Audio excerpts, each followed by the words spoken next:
Constitution. I do that before I calculate my hit increase, right? Yeah, well, it's also actually retroactive. So if you add it So to yeah, your, so if you add to your Constitution, you can go back for all the levels you got. or if you add it to your skill, you effectively get 4 skill points. Oh, I didn't know that. Yeah, it's retroactive, mainly for con and intelligence. Yeah, I don't think anything uh, increased off my charisma. It was just the how many times I could do things and Right. how good my spells were based on my charisma. So I don't think I get anything extra for that. But You yeah, I get just went spells in. this level, don't you? I get at fourth level. I get channel positive energy, which I couldn't figure out what that actually did. It's basically, when people are feeling really down, you can just pep Yeah. them up, man. You can be like, "Come on, guys, come on, team, So let's go, let's channel do it." positive energy has 2 aspects. One is um, you can do like a burst heal, where you can actually it uses your lay on hands though, so it's probably better just to use your lay on hands. Mm-hmm. Or you could actually do a burst to do damage to like undead. Yeah, it says when a paladin reaches fourth level, she gains the supernatural ability to channel positive energy like a cleric. Using the ability consumes 2 uses of her lay on hands ability. Although it does actually, upon achieving fourth level, yeah, you are automatically converted to a female. So, Yeah, I yeah, am. yeah. A paladin uses her level as her effective cleric level when channeling positive energy. This is a charisma based ability. But I couldn't find out any more about it. I even went online and read it, and it didn't really clear it up. It's not really Um, something that you probably want to do as a paladin because your lay but on then hands it is going to be better. then it does say beginning at the fourth level, paladin gains the ability to cast a small number of divine spells, which are drawn from the paladin spell list presented in chapter 10. Paladin must choose to prepare her spells in advance. To prepare, so this is basically where I was. Paladin must have a charisma score equal to at least 10 plus the spell level. So my charisma is 12. Charisma score is the modifier or the total? That's the total. So my charisma is 12, so I can cast up to level 2. Correct. Cast for saving throw against paladin spell. What is 10 plus the spell? That doesn't make for very good live streaming, Jeff. When you're Oh, I didn't know we were live. yeah, we're live. No, All no, right, no, no, then no, no. But let me. we can sort this out. I mean, this is part of gaming, right? Is leveling up your characters and stuff like that. Like, why don't we? Well, so all right. So, what are the things that was? So obviously, we're gonna need to roll up. We're gonna need to roll HP. We're gonna need to. So I think. I mean, I guess it would make sense if everybody kind of consulted with each other as we kind of figured out kind of like what kind of spells people wanted to, because it'll definitely impact the rest of the party, right? We don't want 2 people taking the same spells if they've got that opportunity. So why don't we? Do we want to kind of like just kind of walk each other through a quick summary of kind of what everybody did in terms of their leveling up? Sure, sure. Do we want to start, Travis? Do we want to start with you? Yeah, I'll go first then. Okay. So, my new level, I basically increased my dex, which will let me hit better with my crossbow, and increased my AC. Oh, you didn't. Albatrosses. You didn't. What you were saying you were doing. You were thinking about doing a split class with an archer that with no bows. Yeah. Right, And no, yeah, no. an archer that uses a slinging Yeah. archer. Yeah. Okay. No. Okay. So yeah, and I got my second level spells, which I've got 2 new spells. Which the first one is haste, which is ridiculous. Basically, what it lets me do is I can give, I think it's 3 people a 3 or 4 people a like a Speed boost, right? an extra attack Yeah. every round. as well as And being how long able to cast. every round how long does it actually how long It does just lasts for 4 rounds. awesome, but that's fucking But great. yeah, That's significant it damage effectively output. That's awesome. yeah it doubles everyone's damage, all the damage dealers, because everyone gets an extra attack with it. I also took a spell which creates a 10-foot pit underneath someone. Oh, cool. So just like you know, just summons a pit and they fall down, and then they can't climb out if they don't have a way of like getting out of the pit. They're trapped down there. How pitiful. That's wow.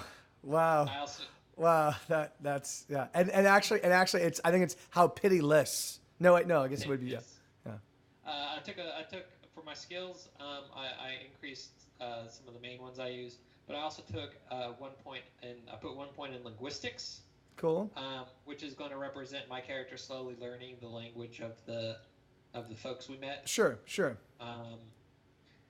And as for Bigby, he basically just got a little bit stronger, and his bite got a little bit more. It's not like super overpowering. Yeah, good. But he just does a little bit more damage with his bite. Cool. Plus he when he's standing next to me, he can provide me with like a +4 AC. Oh, awesome. So it's pretty good. Awesome. Matt, I think you're froze, or you're not. Are you just not moving? Okay, no, yeah, you're just not moving. Okay. All right, who wants to go next?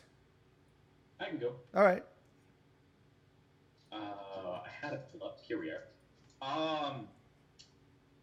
So for the most part, I just improved some abilities that were pretty regularly used. One of the ones that I picked up that I thought was interesting was given how few what's it called crossbow bolts I have. I actually picked up a skill in crafting weapons with the hope of possibly like crafting some crossbow bolts, maybe taking some of the ones that Faye has. The large ones. Yeah. Sure, and, sure, like, and converting them. whittling Yeah, sure, converting them to some that work with your little mini crossbow. Sure. Awesome. I got my first level 2 spell, which along with those I got the heal moderate wounds or whatever. The level 2 spell that I actually grabbed was a hold on, my push to talk is being weird.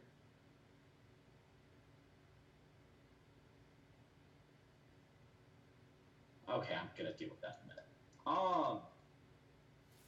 It is actually a spiritual weapon kind of thing, where I summon a weapon and it goes in and just like attacks stuff for I think like 4 rounds. I'd have to go and look at it. Right on. So you're not going to go with comprehend languages? That's actually a level 1 spell, which Okay. I did actually drop. I dropped Obscuring Mist, a spell that I have literally never used. Okay, cool. And picked that one up. Cool, So cool. I actually do have comprehend languages, Cool. which will make things really interesting because I'll be able to understand them, and they won't be able to understand me. Yeah.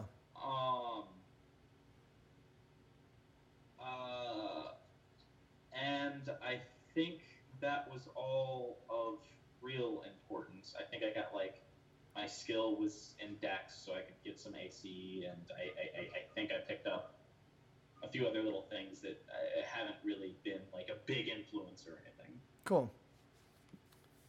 Awesome.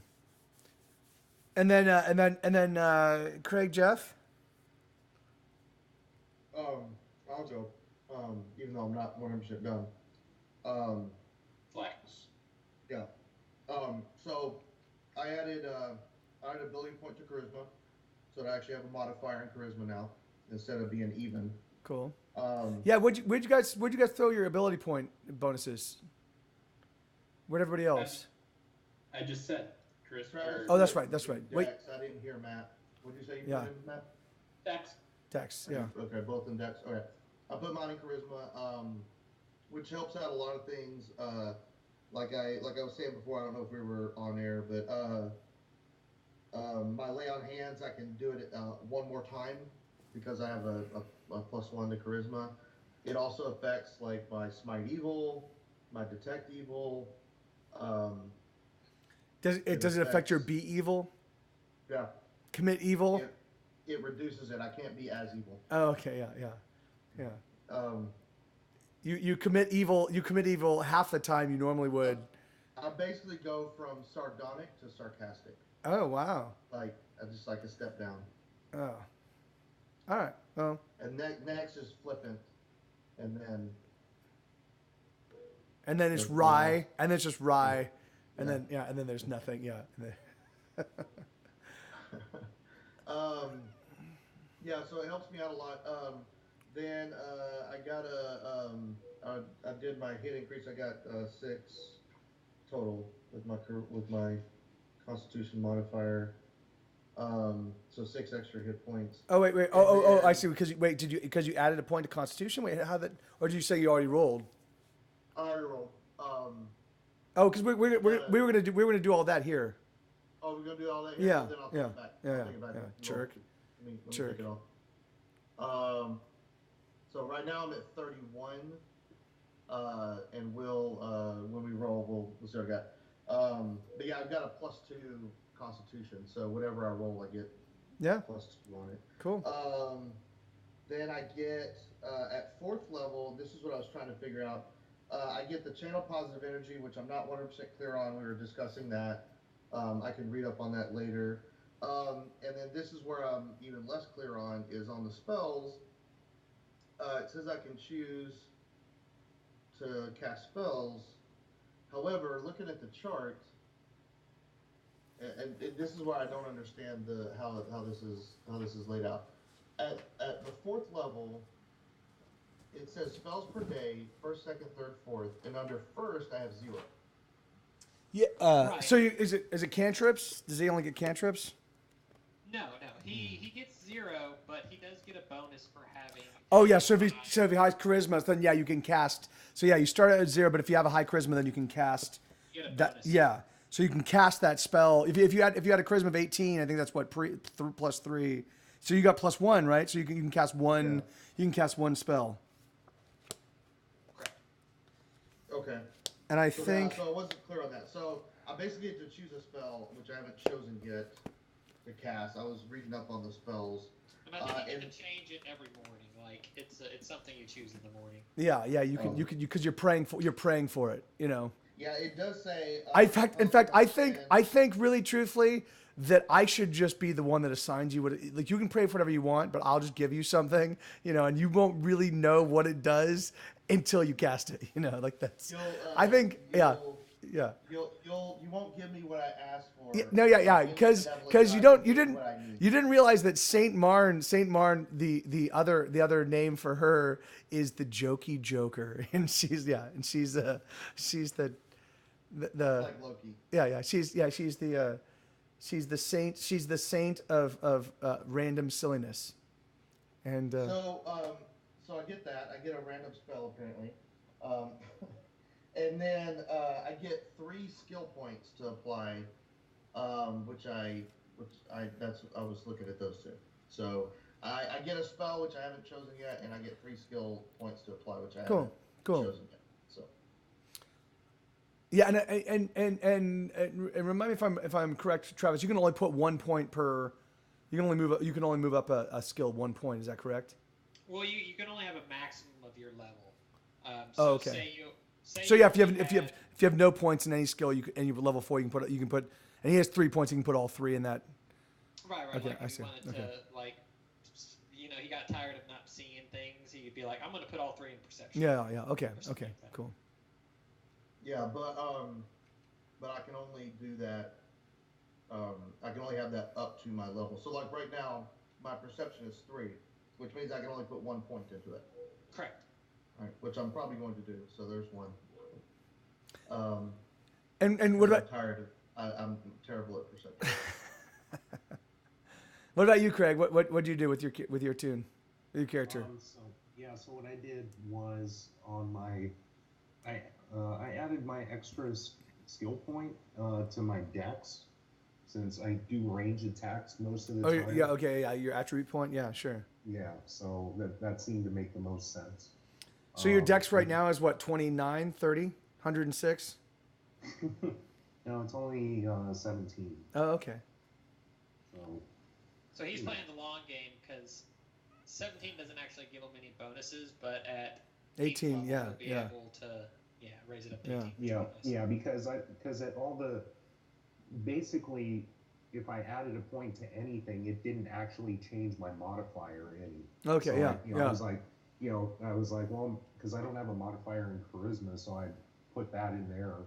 That raised it up to 11. It didn't give me a modifier, so I'm like, well, that didn't really help. Yeah, so, no, that makes sense. Yeah, and the thing is like, and considering that you do you dex is critical to at least your most significant damage, skill. You might as well plus that. That makes sense.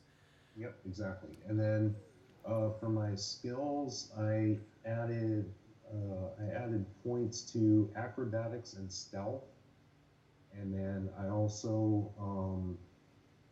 added some points to linguistics, considering the situation that we're currently in, with not being able to understand these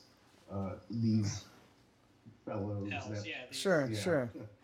So, I mean, Sure. so that was pretty much it. I don't have any magic, so it's kind of simple for me, I think. Awesome. Cool. So I went ahead and applied my skill points. I did the same thing. I did linguistics, added 1 to perception, and I added 1 to heal, since those seem to come in handy. Awesome. So everybody has suddenly the bug for learning other languages. You're like, all right, well let's. Oh yeah. That's Yeah, awesome. maybe we Still should do can't. something. I still can't swim, so that might be. Oh yeah, neither can I. So just make sure you don't fall in the water then. Yeah. Well, isn't that a skill that you can use unskilled? It is, but Yeah. if you've got armor, it's like really bad. Yeah. Trying to swim in armor. That's Now, not so much does our, swimming as drowning.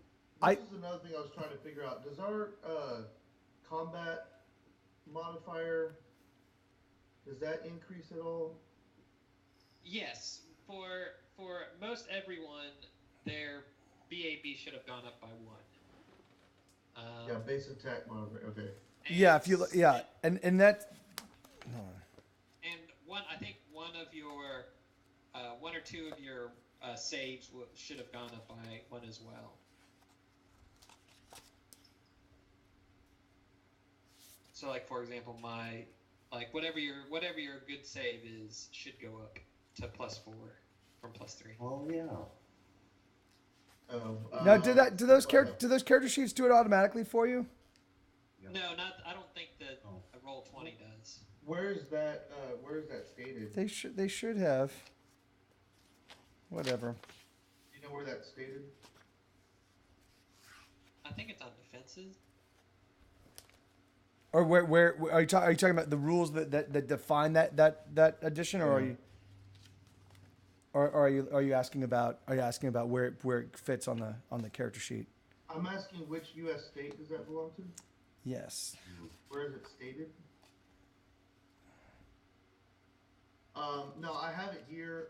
I just want to make sure I'm doing it correctly. I can add 1 to fortitude, I guess. If I...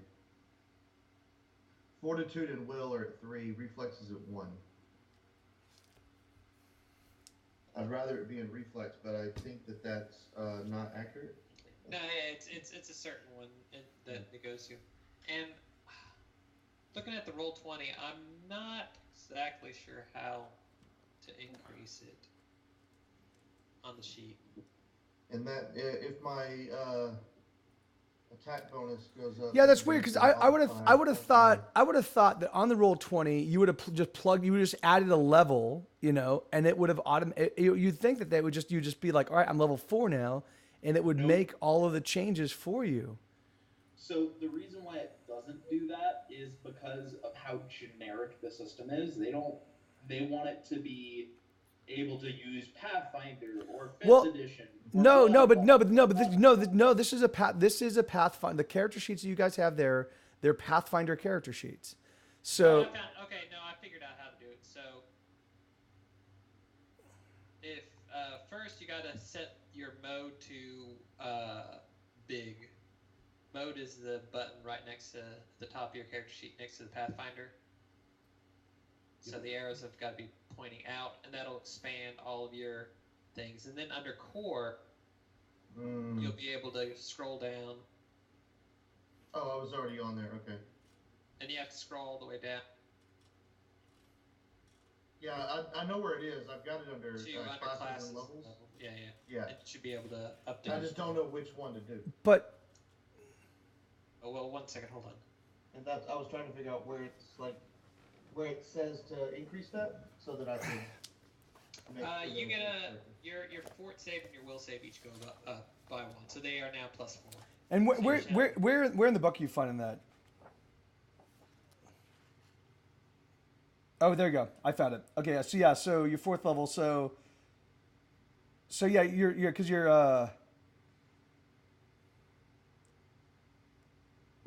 were at +3, +1, +3, and now you're +4, +1, +4. Okay, so base attack bonus, fort and will all go up 1. Hold on. Yeah. So you're for you, I believe. You are a swashbuckler. Is that swashbuckler in the advanced player's guide? Well, which class? Because you've got swashbuckler, and I think you also have. I'm a gunslinger. Gunslinger. Oh, gunslinger. Yeah. So gunslinger is definitely. Yeah, because advanced. Buccaneer is specifically a human gunslinger with different. I mean, that's a basic categorization. And you're not a human anymore. No, you were. But I am. Yeah, gunslinger gets a bonus to their base attack, fort, and reflex. All those go up by 1. You also get a bonus feat if you haven't picked that. Yeah. Fuck is my gunslingers? I'm still trying to figure out the feats. So what feats do you have? I will have to look at that. Those feats are awesome, man. You should be aware of what your feats are. Certainly. God damn it. So I can take an extra feat. Oh, okay. Yeah, because I have like weapon focus and improved initiative and weapon proficiencies and stuff like that. Well, so remind me again how we figure out attack rolls and damage rolls. It's you mean on the sheet? What's all the modifiers on it? It's gonna be your basic attack bonus. It's gonna be your weapon bonus. It's gonna be if you're like doing it like a special attack or something, that'll impact it. Where the fuck? So like I've got like my magic scimitar is a +5. So that's just my base attack bonus plus the +1 from the scimitar. My base attack bonus now it's 4. Right, plus your strength. It's your base attack bonus plus strength for melee, dex for ranged, plus any bonus you might have from like having a magic weapon or having a masterwork weapon, or any bonuses you might get from feats. Is a buccaneer and the gunslinger, are they in different books than the core and the advanced? Yeah. The gunslinger is in the advanced player's guide. I'm looking through it right now. I hate their indexes, man. Or they don't have fucking good indexes. Oh, I'm sorry. Let's see.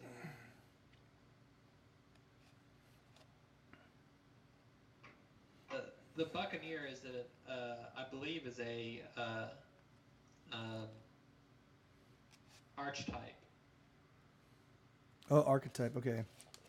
Yeah, it's an archetype of the gunslinger class. But I'm not. But the thing is, but even so, I'm not finding the gunslingers. Spells. Actually, hold on. Equipment, feats, classes. Yeah. I'm not seeing it, man.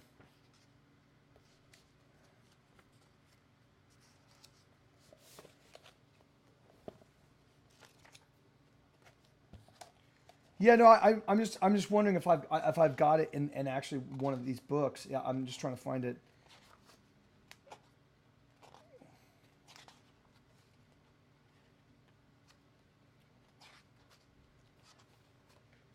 Oracle. Anyway, fuck it. You want me to send it to you in the?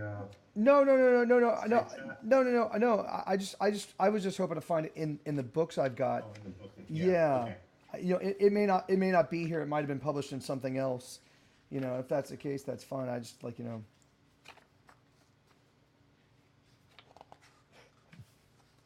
Rogue. Yeah. See.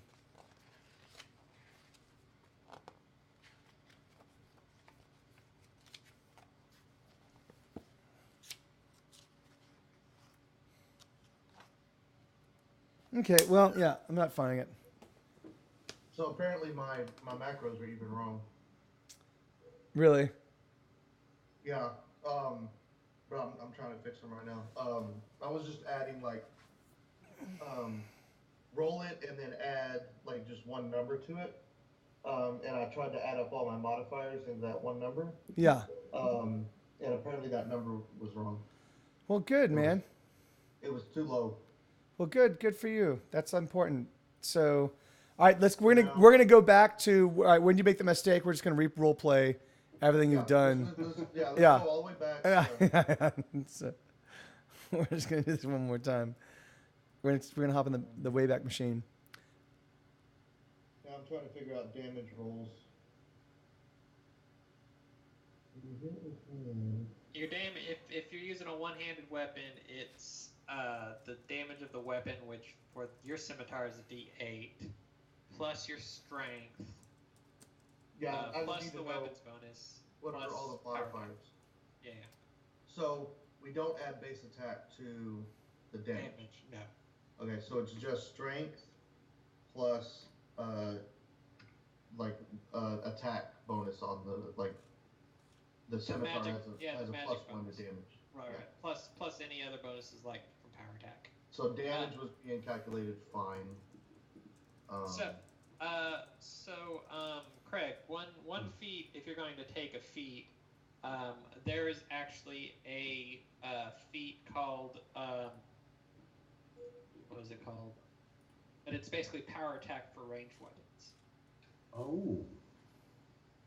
Yeah, because I remember I tried to do power attack, and I was like, you know, you guys like, no, that's only for like that's an actual feat. Okay.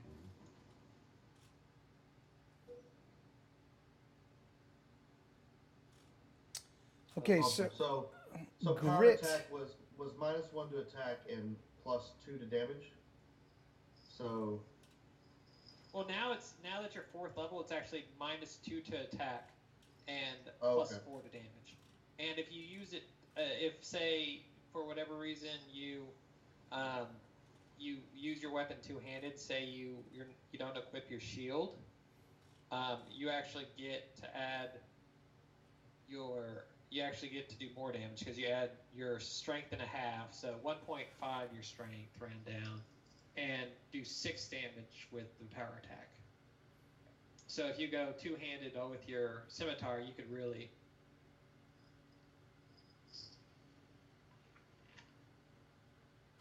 So have you been paying attention to this grit stuff? Oh shit! Hold on. Let me. Because there's something for the gunslinger called grit, luck, and panache. Have you been paying? Yeah, we haven't been paying attention to that at all, man. No, I know. I have not really been. The feat, Craig. The feat is called Deadly Aim. Okay. And it doesn't really have any prerequisites. Just 13 dex and +1 base. Oh yeah. But at your level right now, basically you give yourself a -2 to hit, and you do +4 damage. Deadly aim. Trade ranged attack bonus for damage. Oh yeah. Do I want to take that? I don't know.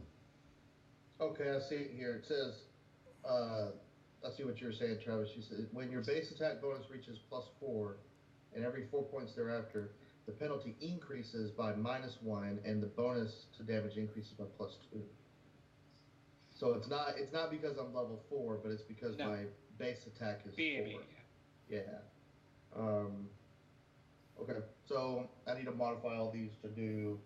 If I choose to use it, it needs to get a -2 on the attack and a +4 on the damage. So that one's there. Save changes, and I need to go add this one. We're gonna add a +4. Okay, so you really should, Craig. Yeah. You really should take a look at, because there's a lot of cool shit here that I'd be totally willing to, because now you've got, what's your wisdom? Let me look. It is Craig had all the good stats. 15. 15. So what's your bonus? 2. It's a +2 modifier. Okay, so yeah, you can basically get 2.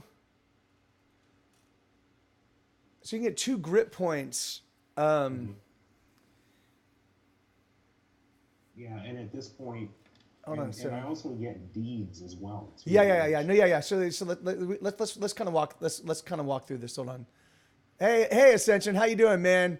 Hey, Slightly Popular. Sorry, guys. We're leveling up characters, and we're kind of sitting down and kind of like taking a look at like some of this stuff. And turns out I didn't realize.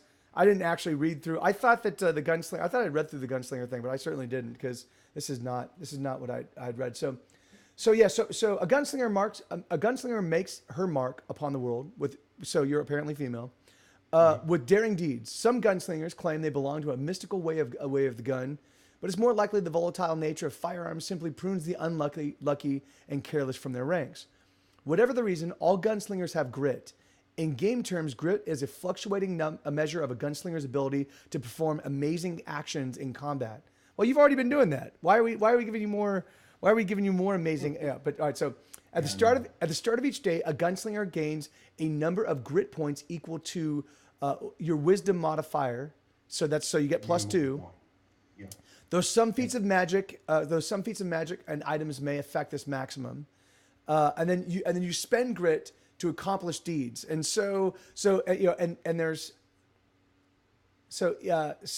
and you can use it to actually. So whenever you get a critical, you regain a grit point. Well, and here's the difference: is that if you look at the Buccaneer archetype, instead of using the Wisdom modifier to determine the grit points, it's the Charisma modifier. Wait, what? So if you look, so on the page for the Buccaneer, which is the archetype of a gunslinger, sure. Then it says that instead of using her Wisdom modifier to determine the number of grit points she gains at the start of each day, she uses her Charisma modifier. Oh, okay. And what's your Charisma? 0. My modifier is 0. Okay, wait. So Okay. It hasn't affected gameplay. Okay, sure. Okay, awesome. Awesome. Which is lucky, Yeah. All right, good. Yeah. Oh, yeah. Oh, well, no. That's not so. That's not so, because you do get a minimum. You get a minimum of 1 point. So you do get a minimum of 1 point. So you should have one. And the thing is, like, so you should definitely take a look at. Now, let me look at Buccaneer because when do you get True Grit? So there are some different deeds. Yeah, some of the deeds are different, and the Liquid Courage one. Yeah. He can drink grog to. Yeah. To fortify my grit. Yeah. And then you get some, and then the next level you get an exotic pet. Mm-hmm. It's typically a monkey or a parrot. I think you're gonna get a were monkey that's a cross between a monkey and a parrot. Yeah. No, I think you get a lizard. I'm just gonna be very shocked to see how he gets either of those things while we're still a mile under wherever we are. It's gonna be a were parrot, and it's gonna be He's gonna get one of these people we're talking to. He's gonna be sitting on his shoulder. Yeah, that also happens to be a were-parrot. So It's like where'd that thing come from that you have on your shoulder? Well, I had it in my bag.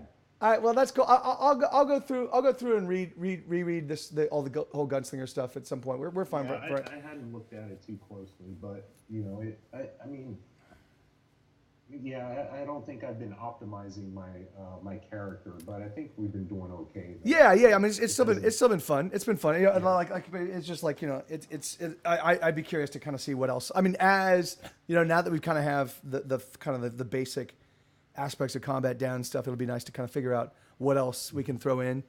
So one of the best things about the it actually doesn't involve combat necessarily. Like one of the gunslinger's deeds is like being able to like shoot a lock. Oh.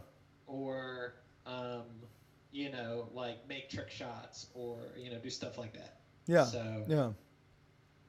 Well, well, that's the thing is, and so I'm curious to actually dig into it and see if the Buccaneer eschews some of those things for some of the like I want to see like kind of like what stuff they eliminate and what stuff carries over, and that's the thing that I'm not yet fully aware of. So here's a cool one: stop bleeding.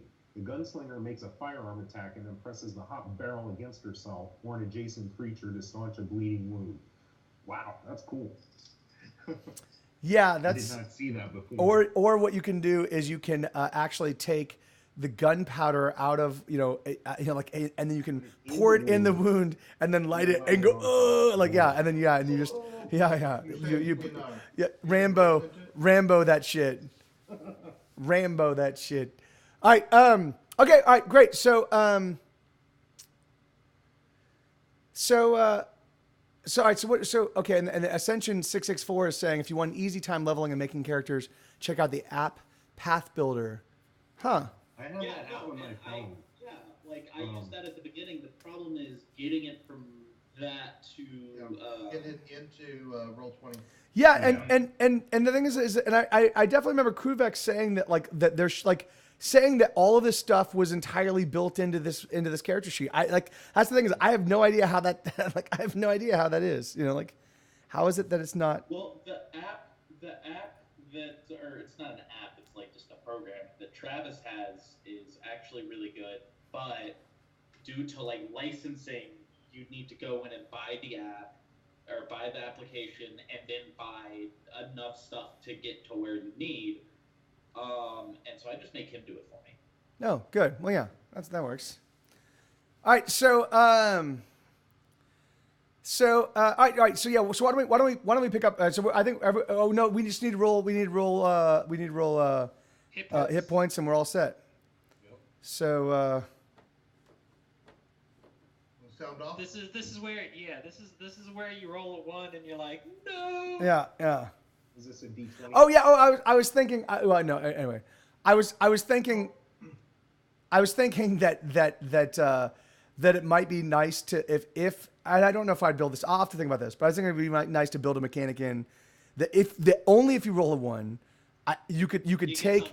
You could. Well, I was thinking, I could allow you to re-roll, but then you'd have to take some sort of character deficit. It'd have to be like some sort of significant fear or something that would play Tourette's. Like Tourette's, sure, but it was something like that. But it would only be if you rolled a 1, so it would be it'd be kind of a cool thing, so if you roll a 1, you're like, all right, I can roll again, but.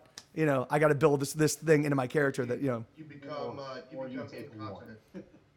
Yeah. You can only poop. You can only poop once a week. So I believe Matt and I roll a D8, and Craig, you and it's like a D10. I think. Yeah, you guys roll a D10. And you add your Constitution to it. Right. Your entire Constitution, not the modifier. Just. Okay, so I had a 15. Yeah. So we roll our. Wow. So yeah, that's a D10. There you go. Word. So.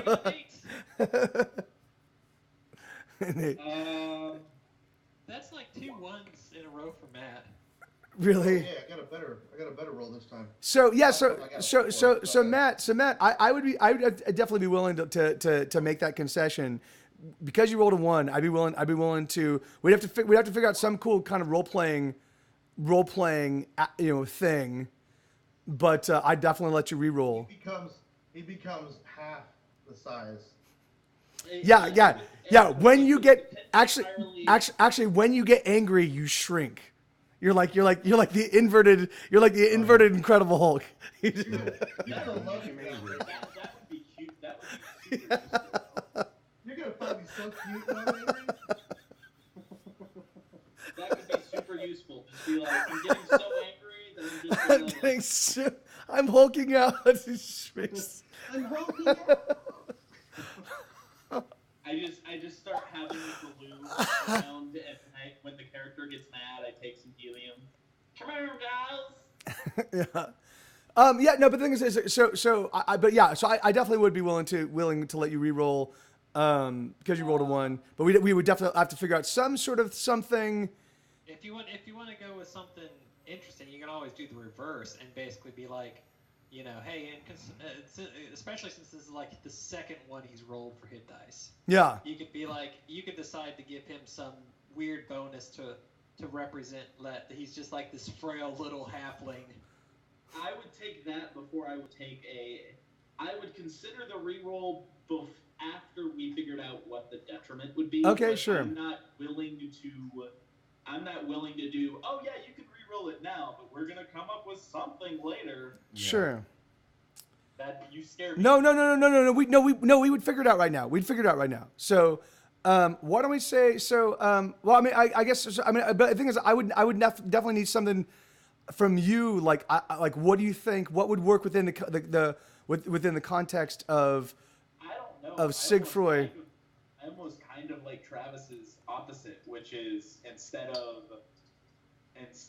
So we say that you have hollow bones. Is that what you say? Like you're frail, Or we could say that you catch colds easily. Like whenever you get wet, whenever there's anything like that, like there's a possibility that you could actually catch a cold. No, his thing was, since I am getting these, because this is the second one I've gotten in a row, give me some kind of weird bonus.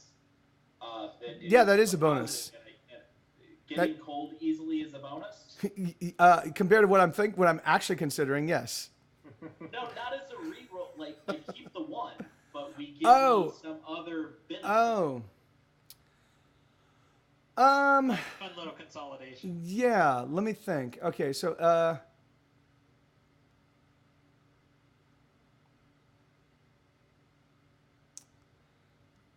let me think. So why don't In fact, we could make this part of your haunting because the haunting thing hasn't really played in. No, it hasn't. Hasn't played into this at all. So if you want to do that, the haunting basically has a thing where the higher the level he gets like some bonuses to kind of counteract his negatives. You could just decide that he's effectively like 2 levels higher for figuring that. Let me look at what haunting does.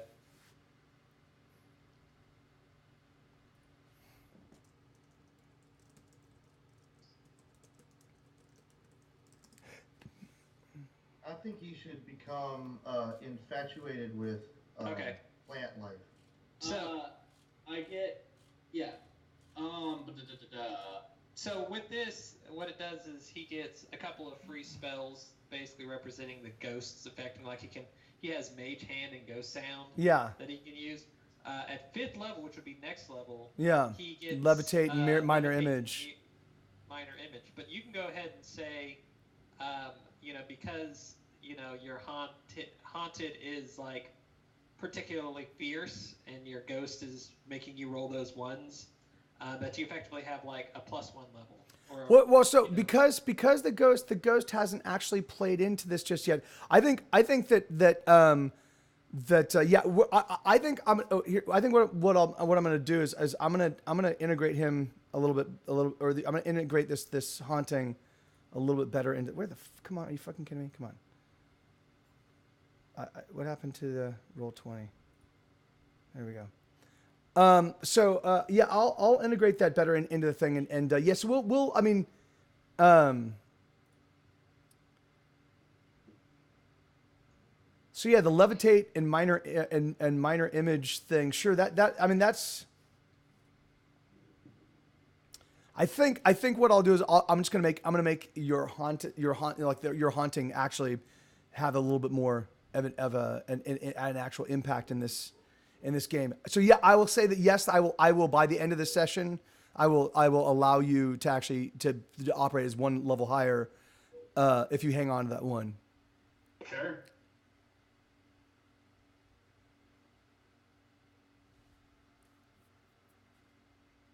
I will go in and modify my health accordingly. Craig got a 6. Pretty good.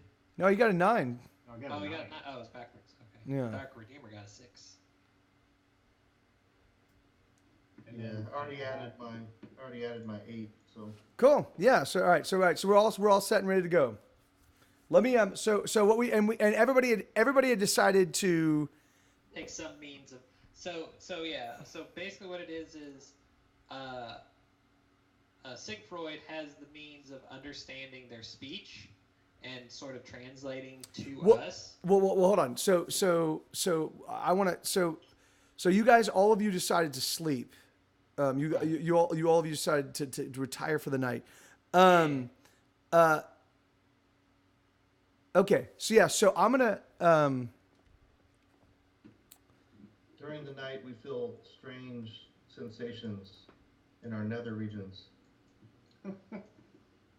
Yeah. That's it's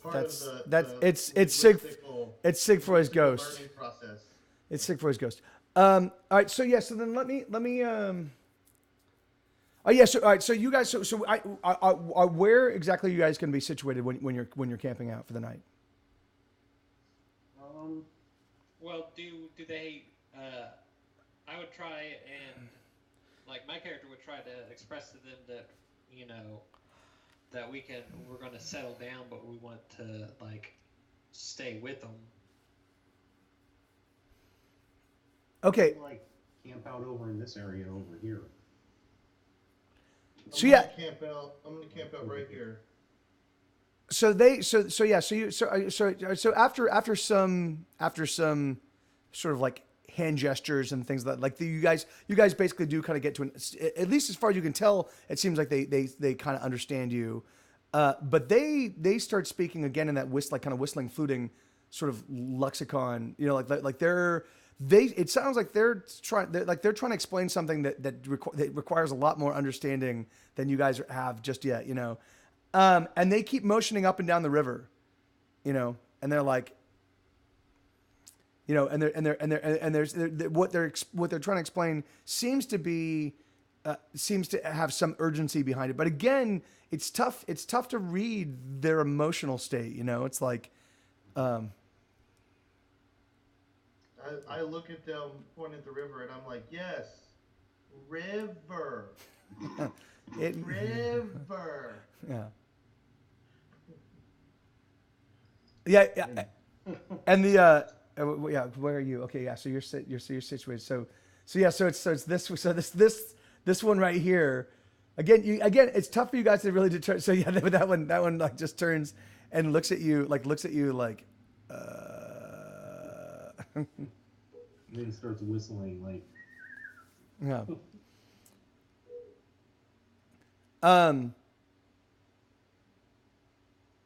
We can't hear you, Travis, if you're trying to talk to us. He's talking to me. Oh, okay. Because my hit points in Roll20 is not right. I'm trying to figure out how the hell to change it. Oh, okay. So yeah. So we're picking up. This is before you guys crash out. So we need to have this sort of situated so we can kind of figure out. It's under classes and levels, class HP. All right, give me a second. I'll be right back.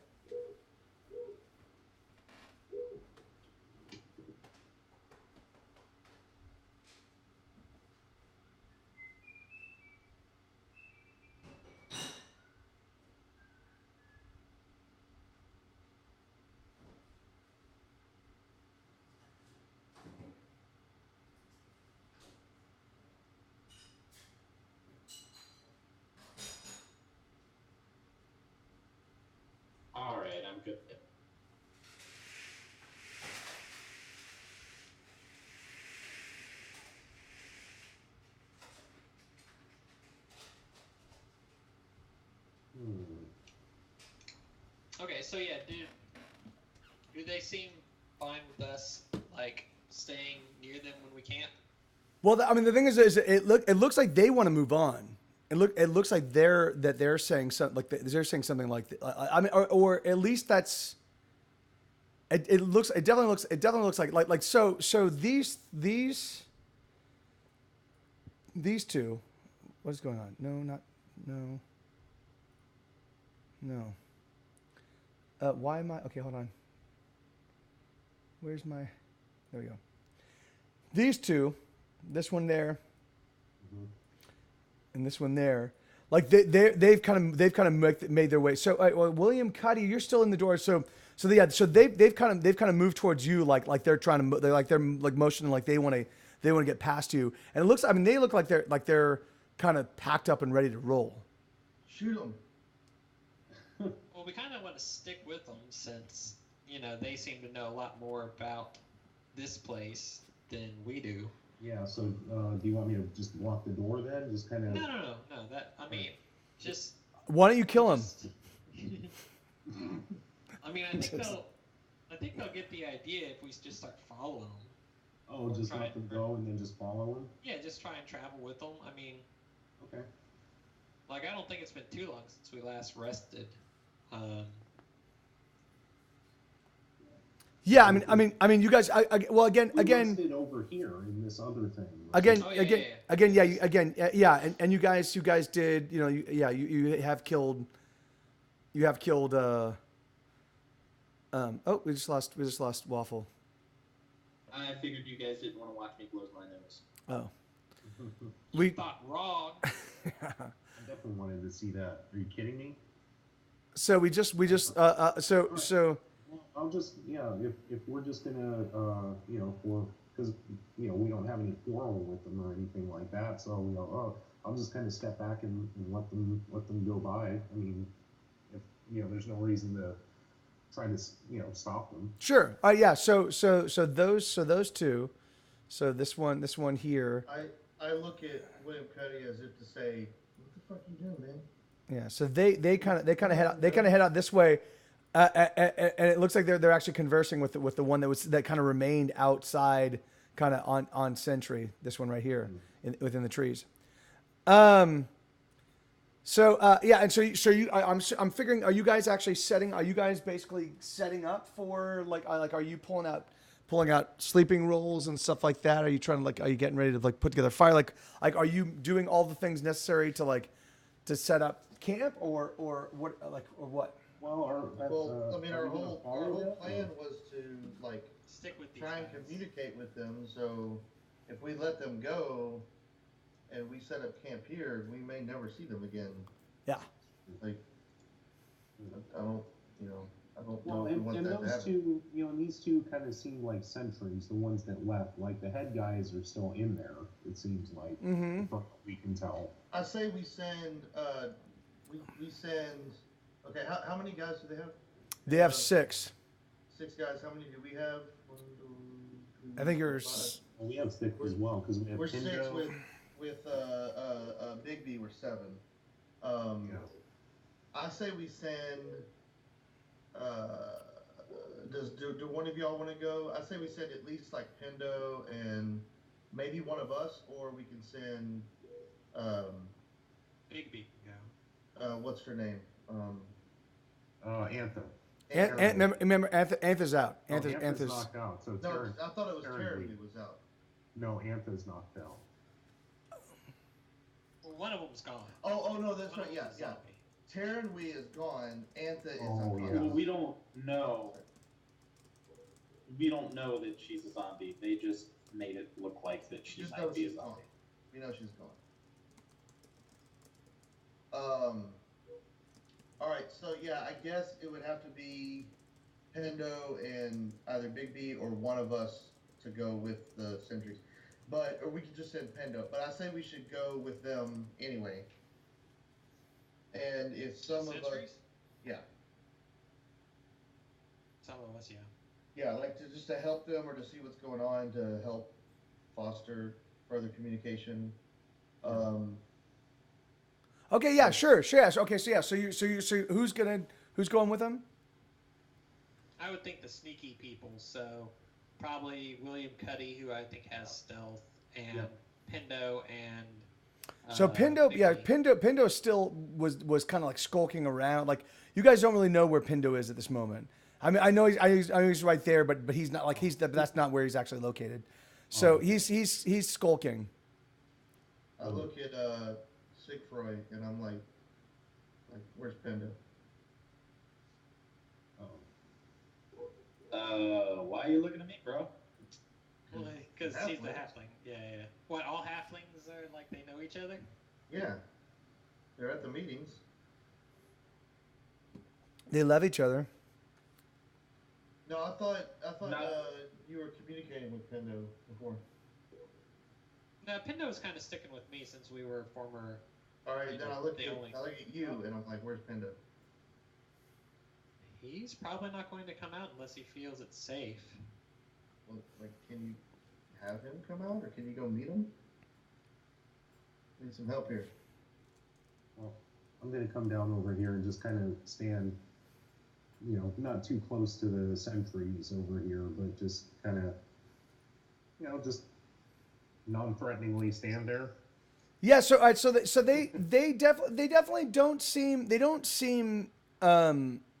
they definitely seem like they're on their guard, but they don't seem like they're hostile. Like you kind of approach, and they turn and they're like they make eye contact with you. So they definitely see you. You definitely see them. They don't do anything. They don't do there's no gestures that they provide you that in any way suggest. Don't go towards their weapons or Yeah, no, but they also don't do like. they also don't like, hey man, what's going on? The thing is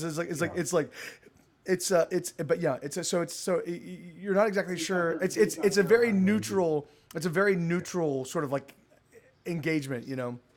Yeah. I think you should have your gun drawn on him. Oh man, no.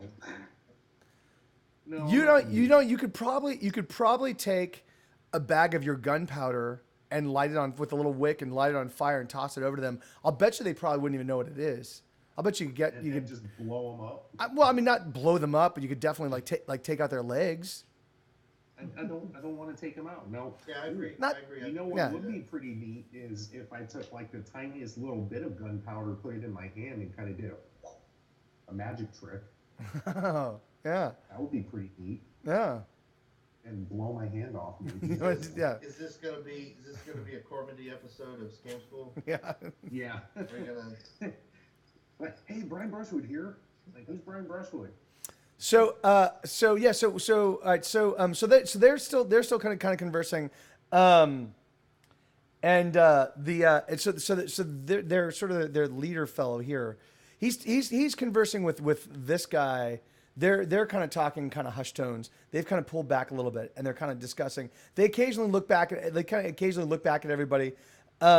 This one has kind of moved and is kind of like is standing like is looking out the little they're not really arrow slits. They're kind of like they're like 6-inch windows. It's looking out the window, kind of looking along the riverbed. And this one has moved. Actually, let me set these up. These guys are right here, and this one has moved and is now checking the riverbed the other direction. And it definitely seems like they're on. They definitely seems like they're on their guard for something. It definitely seems like they're paying attention to. It definitely seems like they're like actively looking for something. Huh. Right. Oh,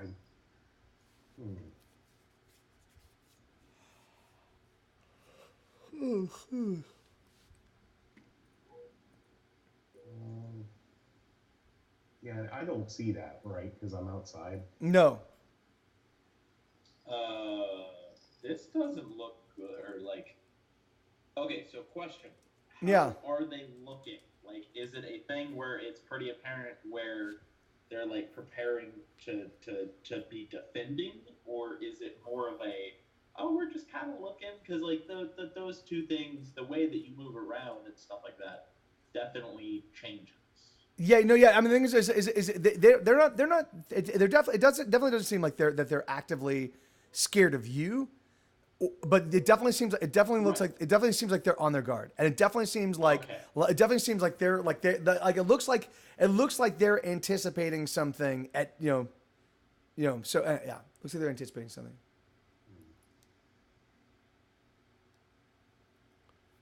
So yeah, what do you guys? So what are you guys doing?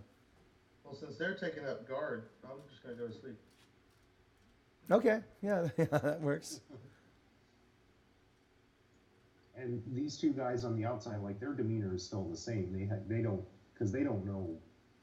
Well, because we don't know anything about them. Like if they can detect, what the people inside are doing or anything like that. Yes. Yeah. I mean, the thing is, yeah. I mean, they're definitely. I mean, it definitely seems like they've kind of it definitely seems like they're not. They've sort of like they're aware of you guys. They're kind of It looks like they're kind of trying to build you into their plans. But it also seems like when they were talking to you guys just a second ago, it definitely seemed like they were giving you a pretty lengthy explanation of kind of what was going on. That obviously you guys didn't understand. They're like, look, guys, we are in imminent danger. We are all of us about to die. We need to get out of here right now. No. But the thing is that wasn't the case. But the thing is, but they were saying something that seemed to be seemed to have. Yeah, it definitely seemed like yeah.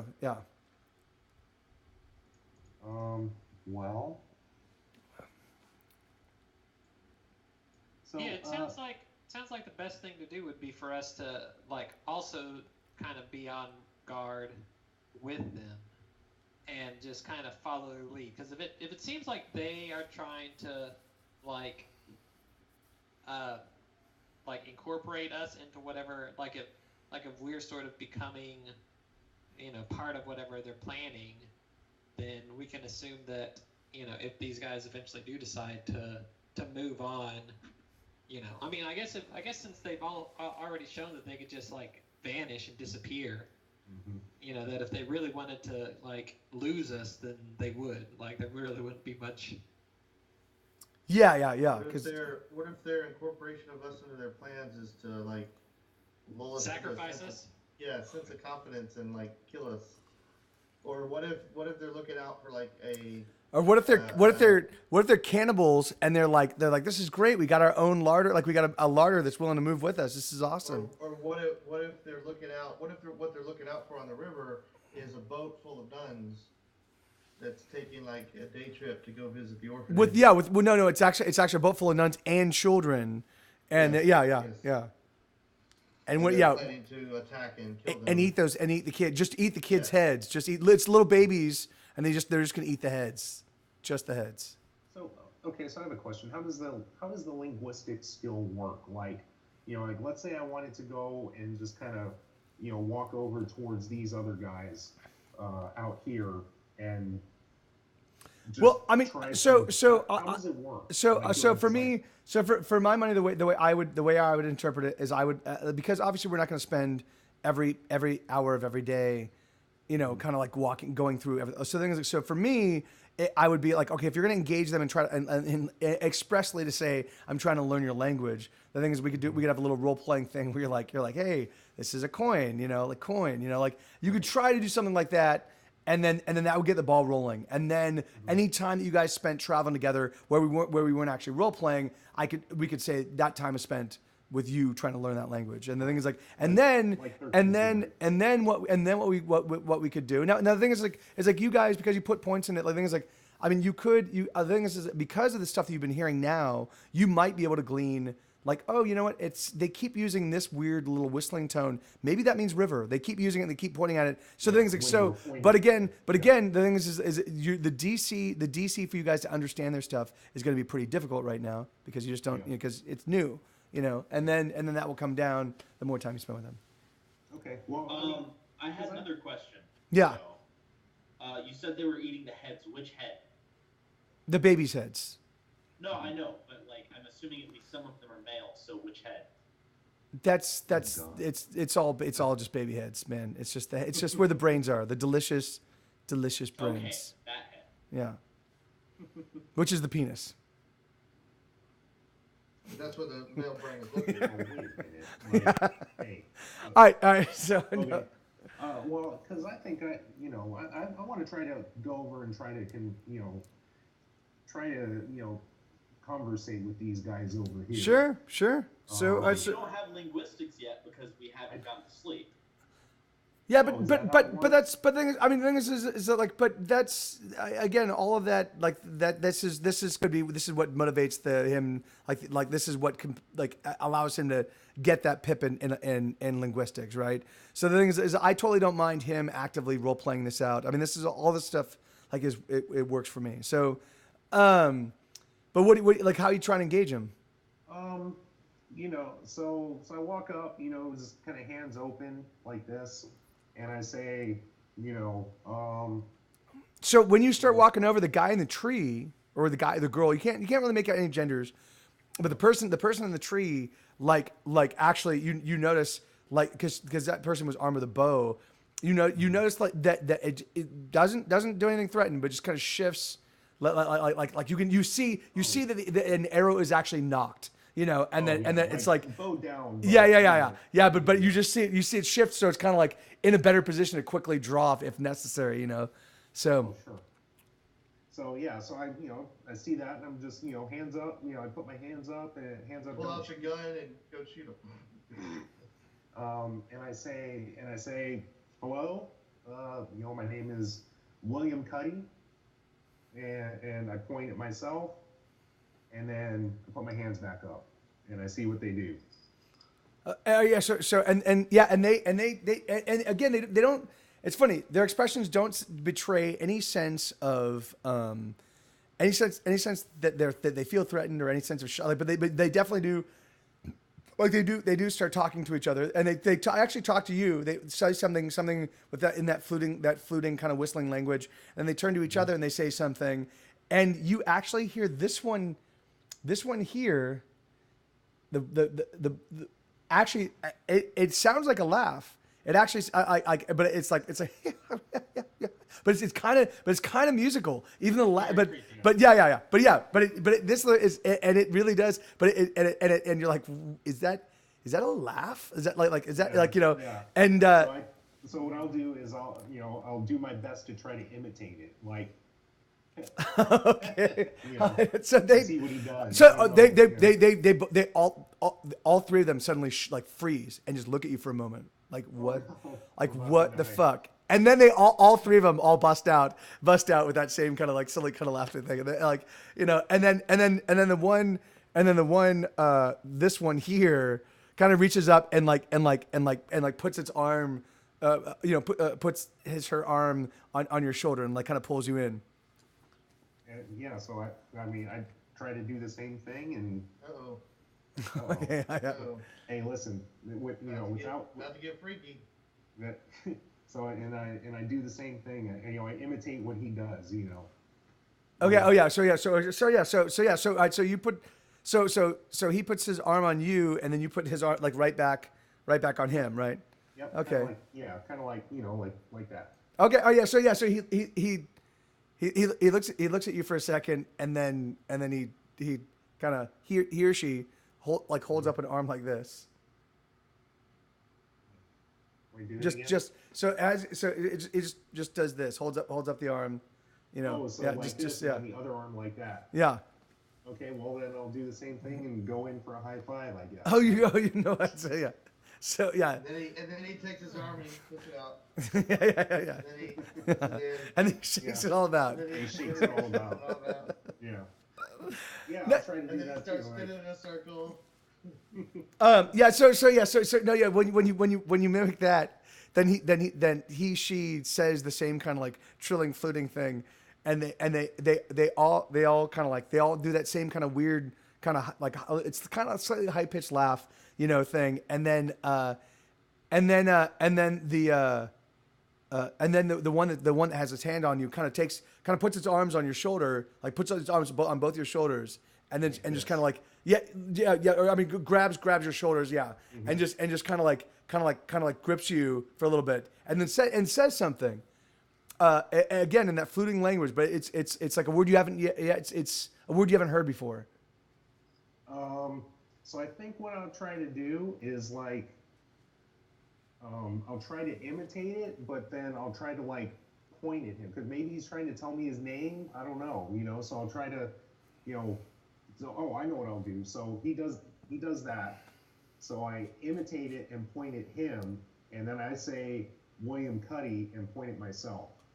Oh, okay. Oh, okay. Yeah. So he looks at you for a moment and he goes, William.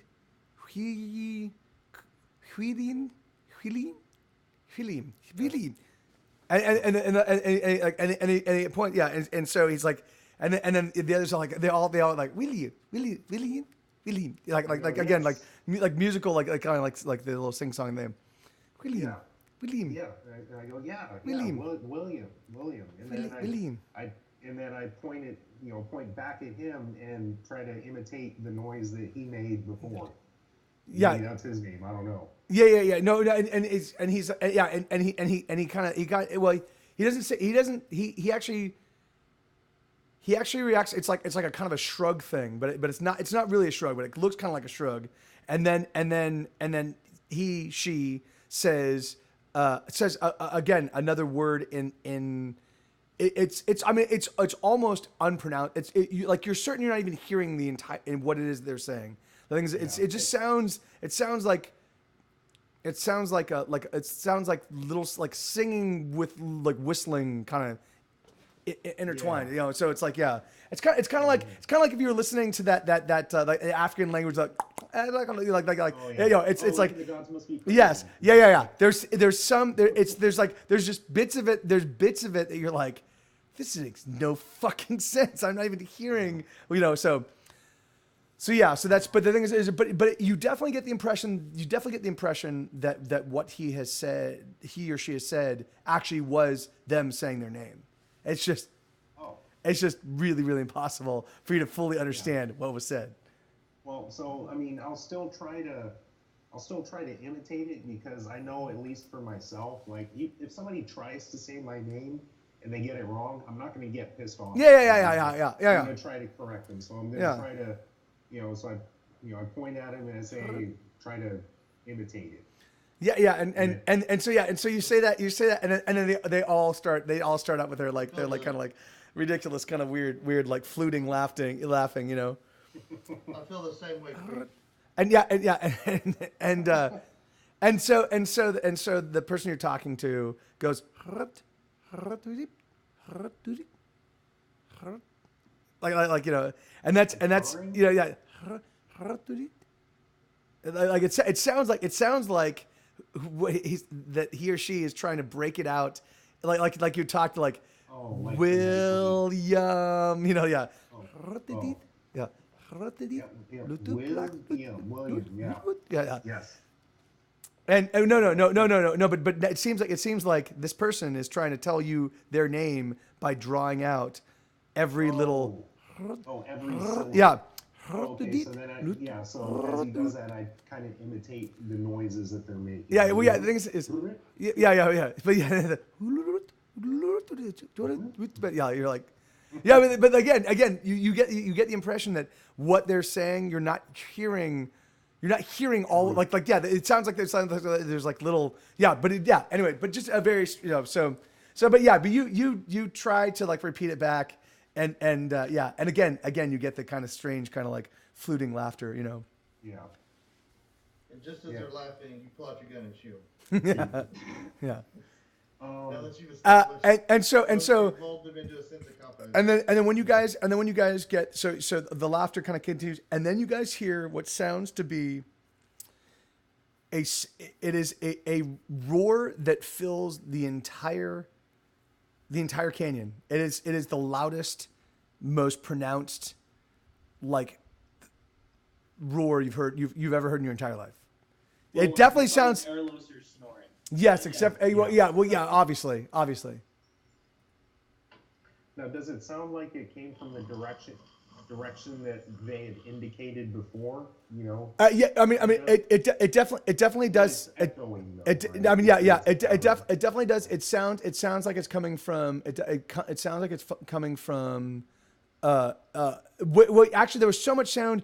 It sounds like it's coming from further down the way you guys were headed to actually reach these ruins. It sounds like it's coming from further down that way, but you're still not 100% certain. It was so loud. It's like it's kind of difficult to pinpoint. Yeah. So how did they I react? don't like it. Like, do they? Oh yeah, no, yeah, so yeah, so so they hear that sound, and they all of them ready themselves, and then they look at you, like they look at you, and they're like, and they basically he grabs you again by the shoulders, and then nods his head, and says something again, and then these two run back into the room. Oh, okay. And this one climbs down. So everybody else, so you guys notice. So this one starts chattering pretty intensely, and then this one kind of shuts them all up, and starts pointing at stuff basically saying this, like it definitely looks like it's kind of directing everybody to kind of do their thing. I'm gonna try and stay out of the way. I take notice and I walk up to the main guy and I'm like, "What's up?"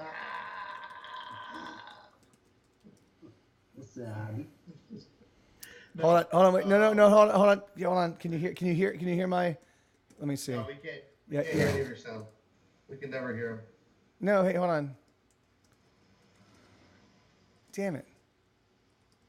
Yeah, we've never been able to really. Yeah, here, but you should have been able to hear that. Chat might be able to. If you just shush for a second, you'll be able to hear it. There you go. You couldn't hear that.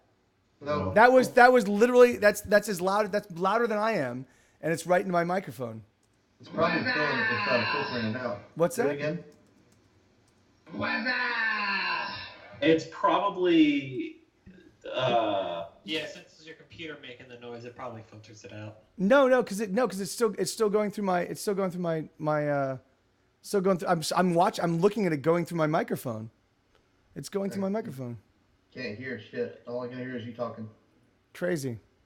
Well, who knows? Yeah, that's crazy because I know people on my stream when I'm playing live, like they can hear it through my microphone. It's like you're playing Laurel and all we can hear is Yanny.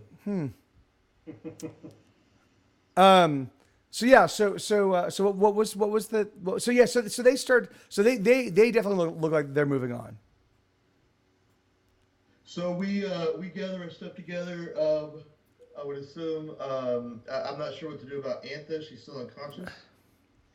Well, no, I thought they revived her, didn't they? She's like.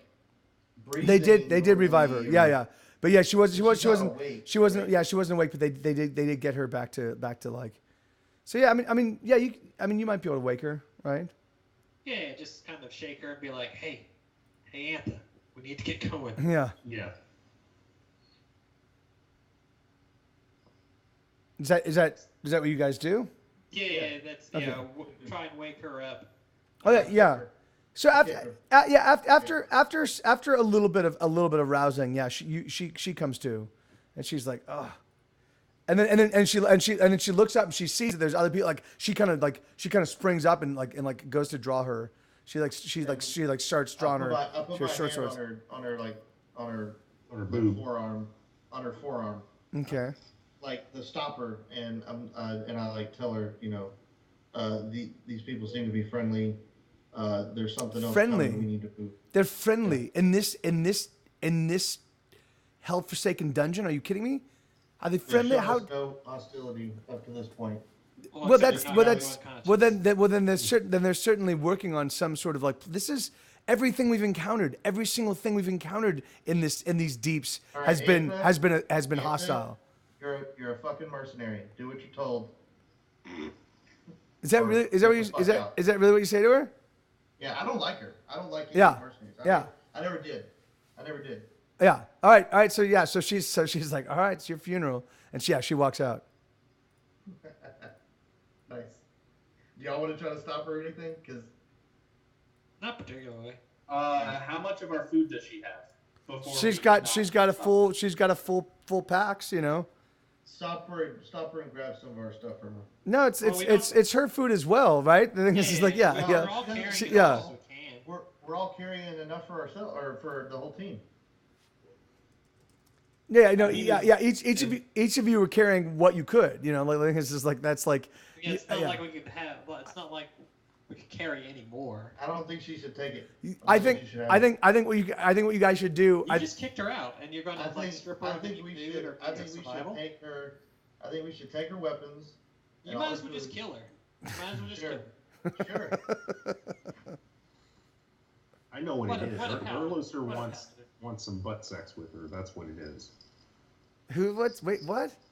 He wants some butt sex with her. This is your standard. Oh, this is him flirting. This is him. I don't like her, but I do like her. Yeah. I mean, many times. Did you cut the sexual tension with a broadsword? Yes. No, I never liked them because they were working for people. They have zero morals. Torona and mercenaries for hire. They were working for people I hate, so I don't like them. So I didn't really care that any of them left to begin with. But you guys did, so I backed off and I didn't. I respected the fact that you guys wanted the assistance, the help.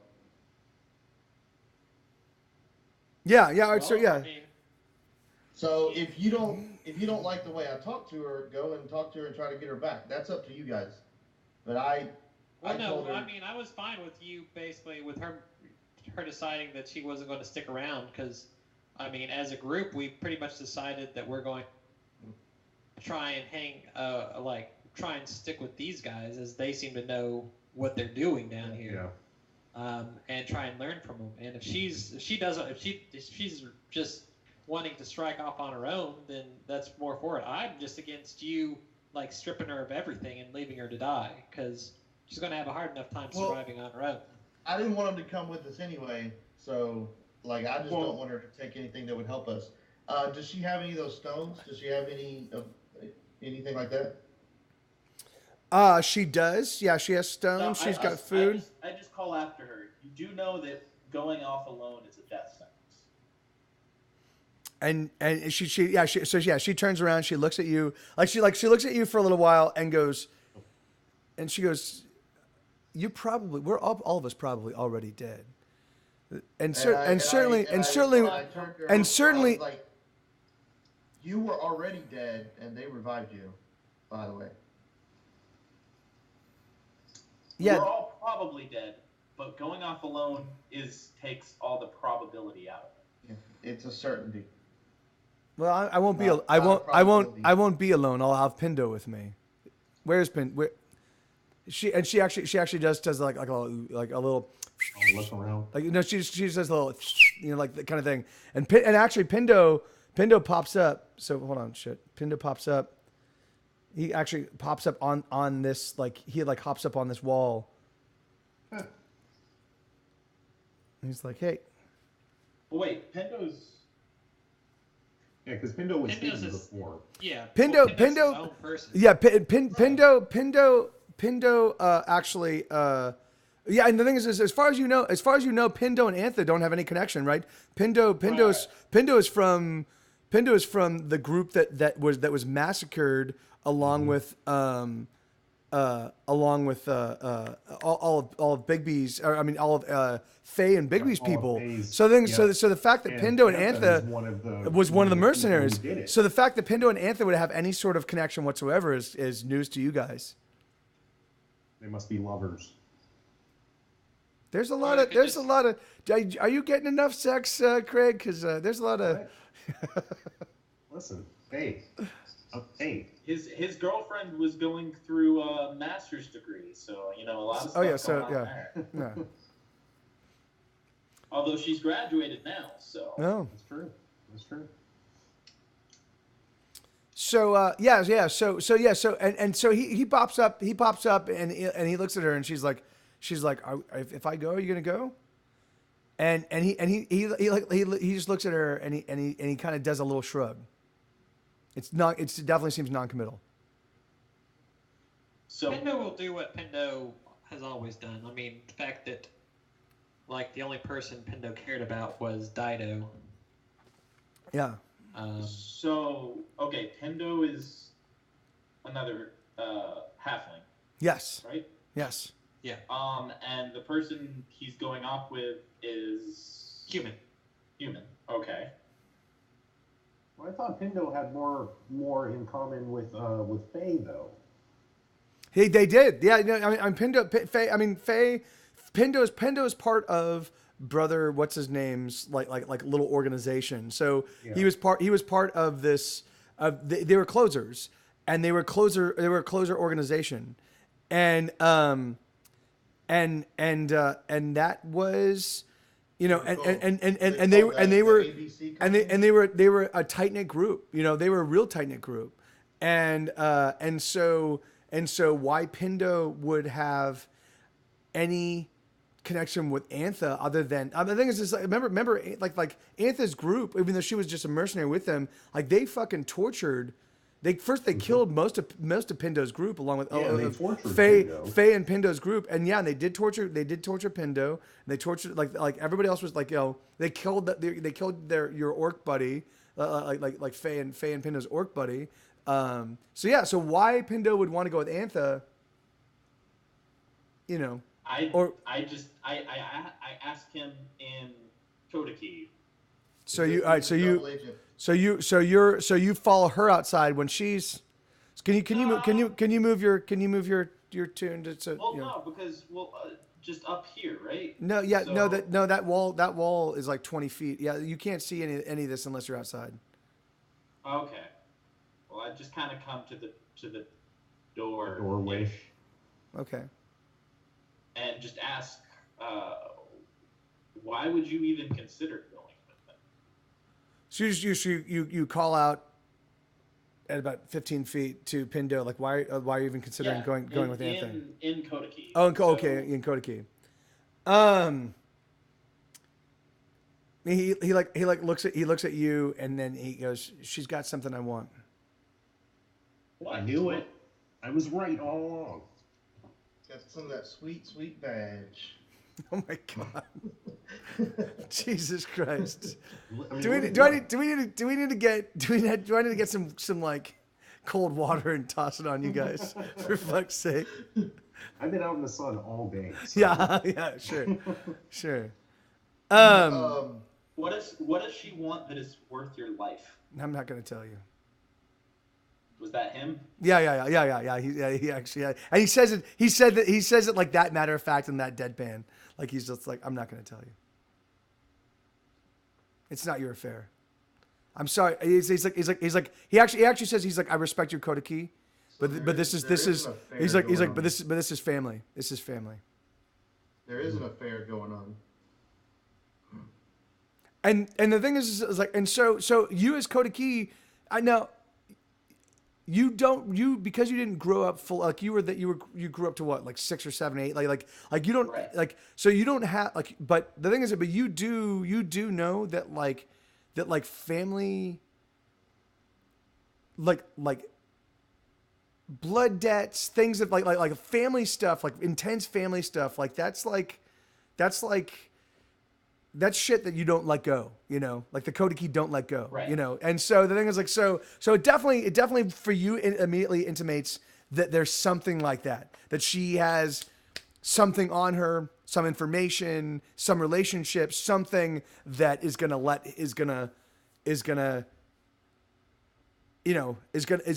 help him score, like settle a score. Right. I probably I think think I- that. What's that? Well, I think I kind of pull Sigfrid aside, and is like, she's probably convinced them that. Well, your character doesn't understand our conversation at all.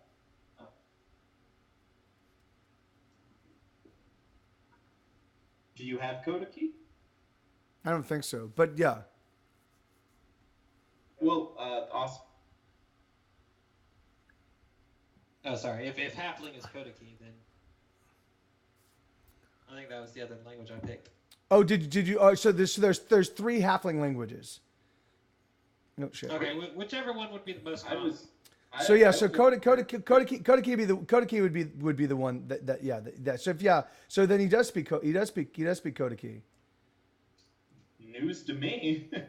Yeah. Yeah, but you don't have any real relationship with him. So you walk over. So So yeah, I do you speak to him in Kodaki?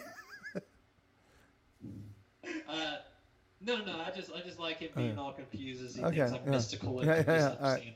Okay. So I speak to him in common. Sure. So Well, what do you say? Because we didn't get that far. I cut you off.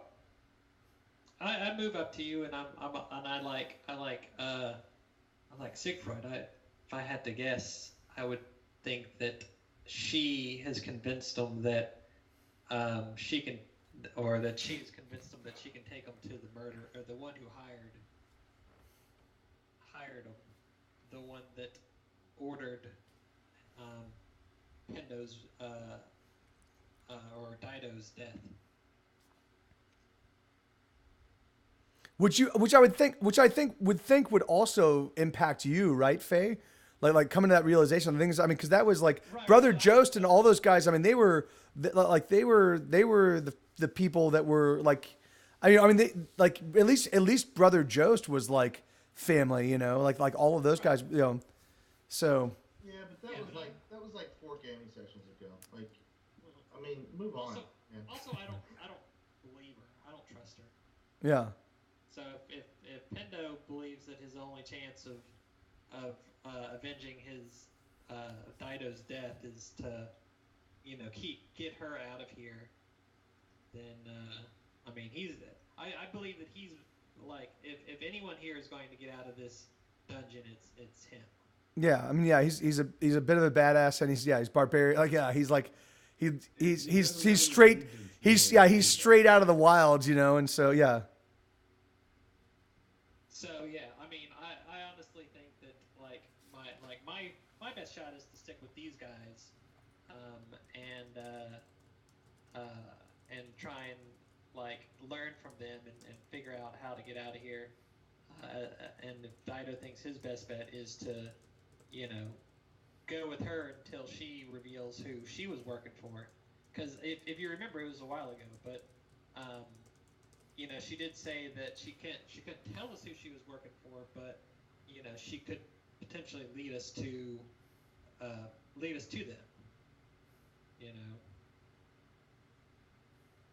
So that's what I'm thinking. I mean, I'm like Dido can take care of himself if he Pendo. decides, or Pendo can take care of himself if he decides to do this. Then Well, for the Yeah, but record, I look very just kind of like glancing at Faye, and I'm like, "You understood that? We're gonna have a conversation about that later." And Like, I can't believe you understood everything I've been saying about you behind your back this entire time. yeah, the things you say about Airlos are kind of very colorful. I'm used to it. but and then just kind of look back at him and just say, well, or I look back at Pendo and say, is he right? Continuing in Kodaki. So you turn. Oh yeah. So he didn't. I'm figuring you didn't like. I'm figuring you said that was said in private, right? Like that was. Okay. Yeah. Whispered, like I mentioned that I moved up to him and I was like, hey, I think. Oh, okay. Because and I kind of I'll let you know. I'll be like if Pendo doesn't want to talk about it, he's not going to talk about it. Perhaps he's playing against her. Perhaps he's. Yeah, and again, you guys don't have you really don't know what it is that like he definitely, I think he definitely is he's definitely like when she said you want to go like again, as far as you guys knew about their relationship, there's no way in hell that he would want to be like oh yeah. So for him saying like for him being like maybe I'll go with you. Like, yeah, there's definitely some intrigue there. Right. But yeah, so I would just ask, is he? I would still say, is he right? Well, do it. Yeah, do it, man. I mean, just you don't. Let's role play the conversation. So yeah. So you're. And is he right? Did she claim that she knows where Dido's murderer, or that she could use your words? Does she claim that she can get you to Dido's murderer? What about? I'm not going to tell you. Do you not understand? Look, I respect you. You're Kodaki. The fact that you're hanging out amongst he uses the most offensive Kodaki term for white humans. I don't understand. Like, the thing is like, I too have hung out with them. I too have built my allegiances. But the one in there, and he points kind of where Erlos is at. He's like, he's not a good man. He's not, and he uses, he points at Erlos, or he points where Erloser is. Like, he points the one in there, and he uses the term. He uses like, and he uses so there's like a term for a friendly human, and then there's the term for like the most and so he uses both interchangeably. And so he's not one of the friendly humans. He's one of the fucking evil guy. Like, he uses an epithet. So I knew it. Yeah. Racist. Yeah. Well, no, you don't know anything. That's why I hate them all. They're all racist. You don't know anything. This is all happening in life, but you don't know. I know, but I'm not even watching it either. I don't give a shit. You guys are outside watching this unfold. Yeah. I'll rip them off. Yeah. Well, you wouldn't have anything against Pindo, right? Because he was one of the ones that was like his group. I got he's one of the good ones. Except, he's one of the good halflings. Yeah. And he's been effective. Like, he's been pretty damn brutal, like, in your fights. He's been really. I don't think I've said anything towards him. Yeah. At all. Like, yeah. I haven't said word one about like any. All of my racial insensitivity has been directed towards Sigfrid. Yeah. Well, yeah. That's in a jovial way. Yeah. Well, yeah. But the thing is, that's that's he doesn't. And of course, and you guys have history, and like the thing is like not really in a jovial way, but in kind of like a ignorant, backwards way, but not a hateful way. Yeah. Like a way that like somebody. Yeah. No. Like like a redneck cop. Yeah. No. Yeah. But like a redneck cop. Not that he has anything against. Halflings necessarily. He just has backwards kind of views on halflings in general that he hasn't progressed to the current, but he's not going out attacking them or killing them. No, no, of course, yeah, and that's So he'll make comments that are backwards and racist, but he doesn't know that he's necessarily being backwards or racist. yeah. No, I totally get it, and that's awesome. But I hadn't said anything to Pindo. I would I haven't been involved in this conversation. I'm still in the thing. I don't know if I saw any of this or heard any of this going on. I mean, you definitely can hear, because the others in that. Yeah. Heard her asking where Pindo is. Pindo's coming with me. Yeah. That would concern me, because I want Pindo's a good fighter. Yeah.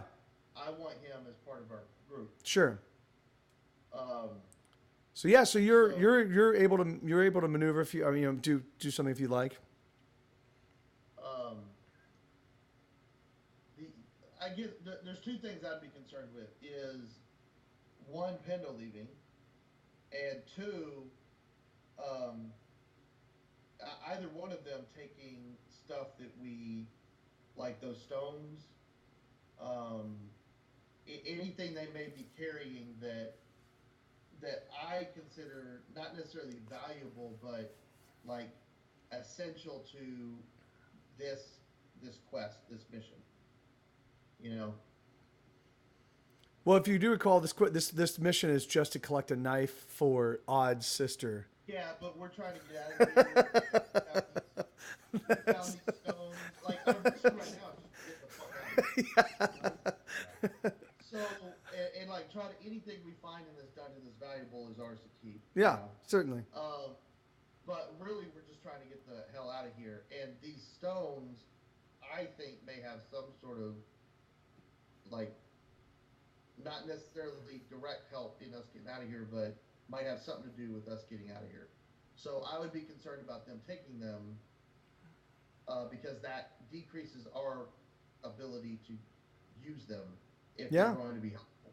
Sure. So I may, like, I don't know. I was thinking about, y'all were talking, I didn't want to interfere. I was thinking about just barging out and stopping Antha and grabbing her knapsack and start taking stuff out of it. Like a cop would. Yeah.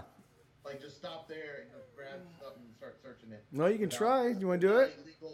Without a legal search. We'll stop him first. Yeah.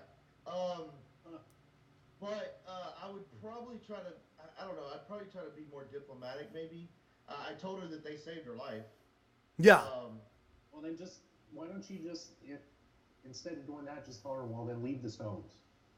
You know? Leave the stones with us then. But would she be carrying anything else? Food, and then all the foodstuffs. Anything else that we would care about? Do we know? Probably not. I mean, not you're aware of. Not that you're aware of. Because we're all carrying a ton of food. If we carry too much, we'll be encumbered. I'm a big guy. I don't care about food. I'm a big guy. I need my food. And we all just grabbed well, like you get 5 to carry stones. it. I'm not carrying your shit. And she's carrying all the eggs, like all the fresh eggs. Like I like eggs, and she's carrying all the eggs. Oh, you mean the actual eggs? Yeah, she is. Yeah, she is carrying all of the flavor blasted goldfish. Yeah. So yeah. Yeah, she's got all my pizza flavored goldfish. Yeah. I love. Yeah. I would say you can leave if you want to. You're on your own. You can leave your friends behind. Yeah, these people. If they don't dance, and if they can't dance, well, you know. Well, they're not friends. You can strike off on your own if you want, but these people saved your life. I think you owe it to them. So you step out while this conversation is going on. You step out and you're like, you can leave if you want to, but these guys saved your life. I think you owe it to them. Is that so? That's what you say. Well, I say that, and then. Okay, no. She looks at you and goes, Airloser, you're the only practical one here. Are you kidding me? These are obviously enemies. Whether they're enemies now or whether they're enemies in an hour from now or 3 hours from now, they're obviously enemies. Everything in this place is an enemy. This is everything we've encountered is dangerous and deadly. The only people I can trust are people that I like. What? It is mind-boggling to me that you guys don't see this. They've well, shown we're no not as smart as you then. They've shown no hostility to us up to this point, and I'm not going to turn away a helping hand until I know that helping hand is a hurtful one. I understand that it's nice that they didn't attack you, but the thing is that like we don't understand. Like I just want to get out of here. I don't want to make friends. I don't want to make nice. I just want to get out of here. Right? That's what we're trying to do too. We're trying to get the hell out of here, and these guys seem to be willing to help us to do that. What did they do? So all right. So you guys, while this conversation is happening, you guys do notice that what happened to the other one? There were 2 here. Yeah, there's this one. Oh, that's right. Oh, because that one climbed down to the Yeah. Those two had walked up. Yeah. You're right. Okay. And they even left Mike's. Yeah. I'm like, what the hell? These little sneaks. All right. They're now all kind of like positioning themselves and taking an active interest in kind of what's going on. You noticed You notice that none of them are actually. They're all watching, and no one's saying anything. And Airless are like, well, yeah, like they've all stopped talking except for these two guys. These two are still kind of in the intense debate.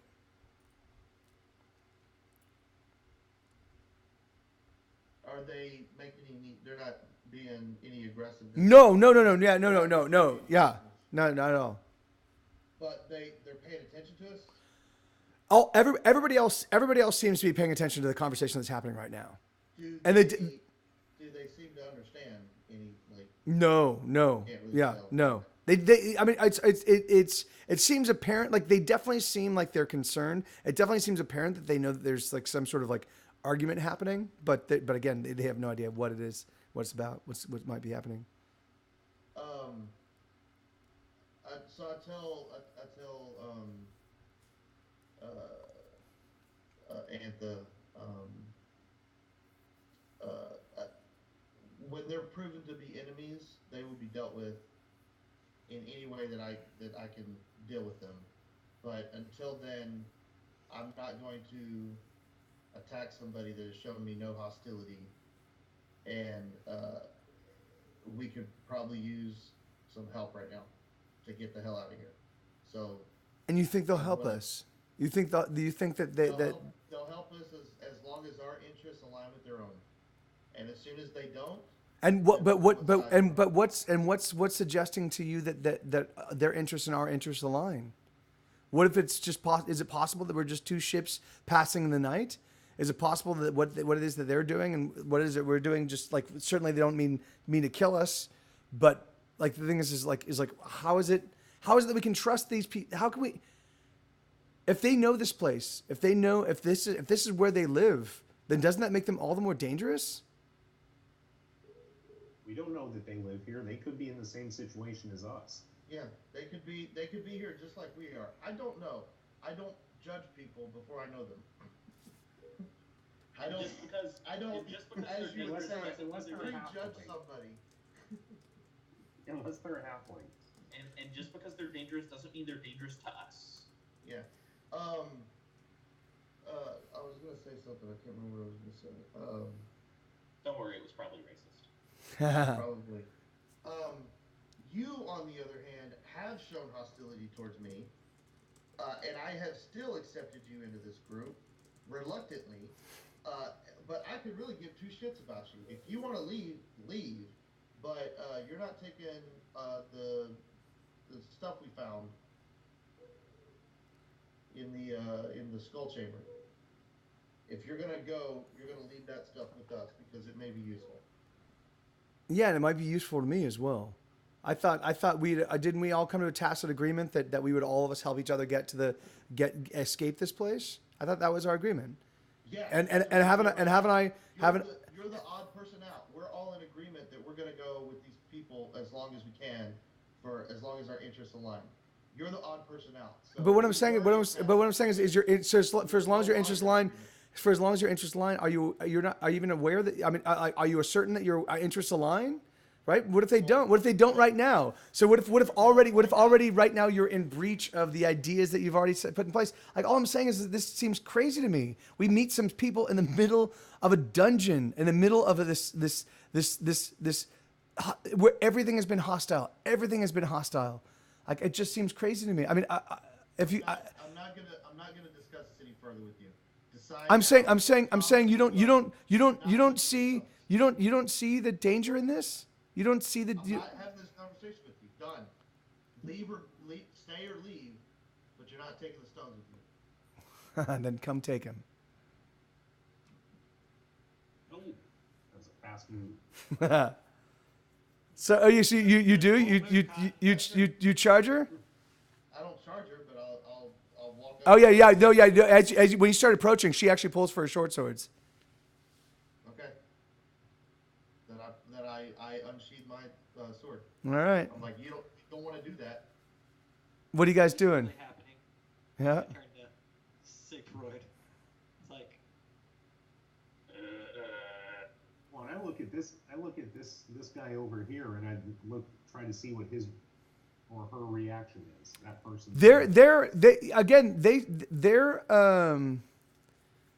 just I think is that they seem very hyper vigilant of kind of what's going on, but but the thing is they're not taking any action. They definitely seem like.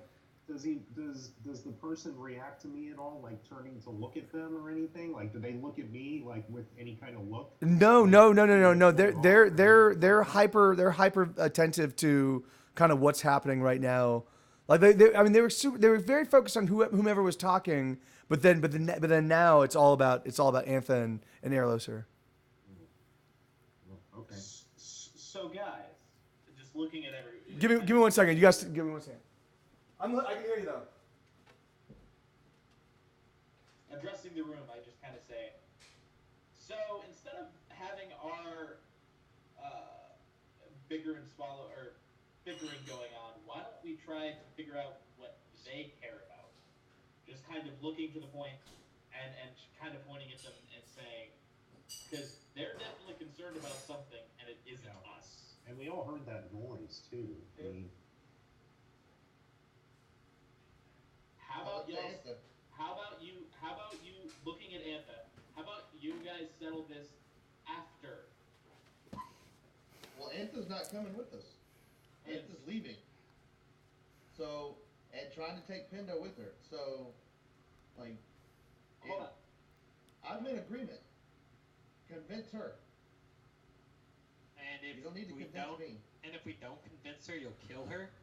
I'm not gonna kill her. I'm just gonna That's what you're threatening to do. No, I'm not threatening. She pulled her swords on me. I pulled my sword on her. If I defeat her in combat and then take the stones off her, I'm gonna heal her so that she's not dead. But then she can If you decide don't to do just whatever she outright wants. kill her. I'm gonna try. I'm a paladin. I'm a trained fighter. I'll attack her until she's like defenseless. Like I'm not gonna directly attack. I mean, I guess he could kill her. He could get her to negative hit points just as long as it's not past 10, and then. Yeah, exactly. It'd be like to make her dead, but not dead. Like okay. Yeah. Think about this. I have my sword drawn. I don't actually slash her or anything, but I'm gonna use the hilt and I'm gonna like knock her unconscious or something. Once I get a hit in. Yeah, like I'm gonna do blunt attacks on her until I can get I'm gonna defend with. I've got a shield, I've got a sword. I'll defend and parry all her attacks or whatever, and then like try to knock her out. Yeah. That's what I'm gonna try to do. I'm not gonna try to kill her. Well, sorry. So I drew my sword because she drew hers, and I told her that's a bad idea. Don't do that. So. Cool. All right, so you're still approaching her, and you actually hear a and then again you guys hear that same fucking really intense roar. It seems closer now. It's fucking pretty mind-splittingly loud, and that's when the three around you kind of reach out reach up to everybody. They reach. Yeah, they reach up and grab they kind of grab you and like look at you guys and they say something and everybody starts filing out. All of the these sort of like Airless or Beaver Beak. So you wanted to just take the. We have other stones. There was a ton of them back in the skull room. If you want more stones, go get those. You do not have to attack her. Just let her go. And anyways, we'll just loot her corpse after we defeat these next foes. Yeah. All right. That was also directed more at her. I was looking at her when saying it. Anyways, we'll just if you guys are willing to do that, I'm not gonna go against the group. So if you recall, Antha was not up the last time you guys heard that. She was still down. They remember the sound actually sent those guys outside. So she's like, I think we woke her up. so yeah. So she's like, what was that? Whatever these. Like that's what we're trying to deal with right now, and these guys seem to be as concerned about it as we are. And be willing to help us. All right, I'm with you. Let's go. And Pindo and Pindo Pindo just like kind of like drops from the from that wall like a little cat, and he's like doesn't even say anything, but he just like kind of disappears into the shadows. So we're going to follow the Sonic people then. Yes. Yeah. Yeah. So, all right, so yeah. So, all right, so they start leading you. So they actually lead you to the west. They actually lead you away from the river, and basically they reach a. There actually looks like there's actually natural caves. The caves themselves though are.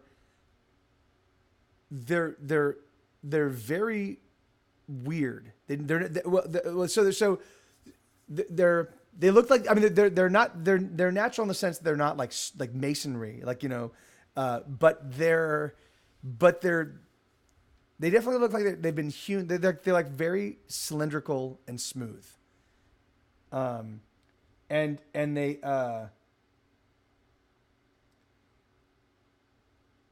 okay. And so they're like cylindrical and anyway, they're booking, like they're moving very quickly. Are we heading north or? They're heading west. They're heading in deeper into the mountain, and it definitely looks like they're heading away from the ruins. It definitely seems like they're heading into, and this network of caves. There's definitely like branches that branch off of it, but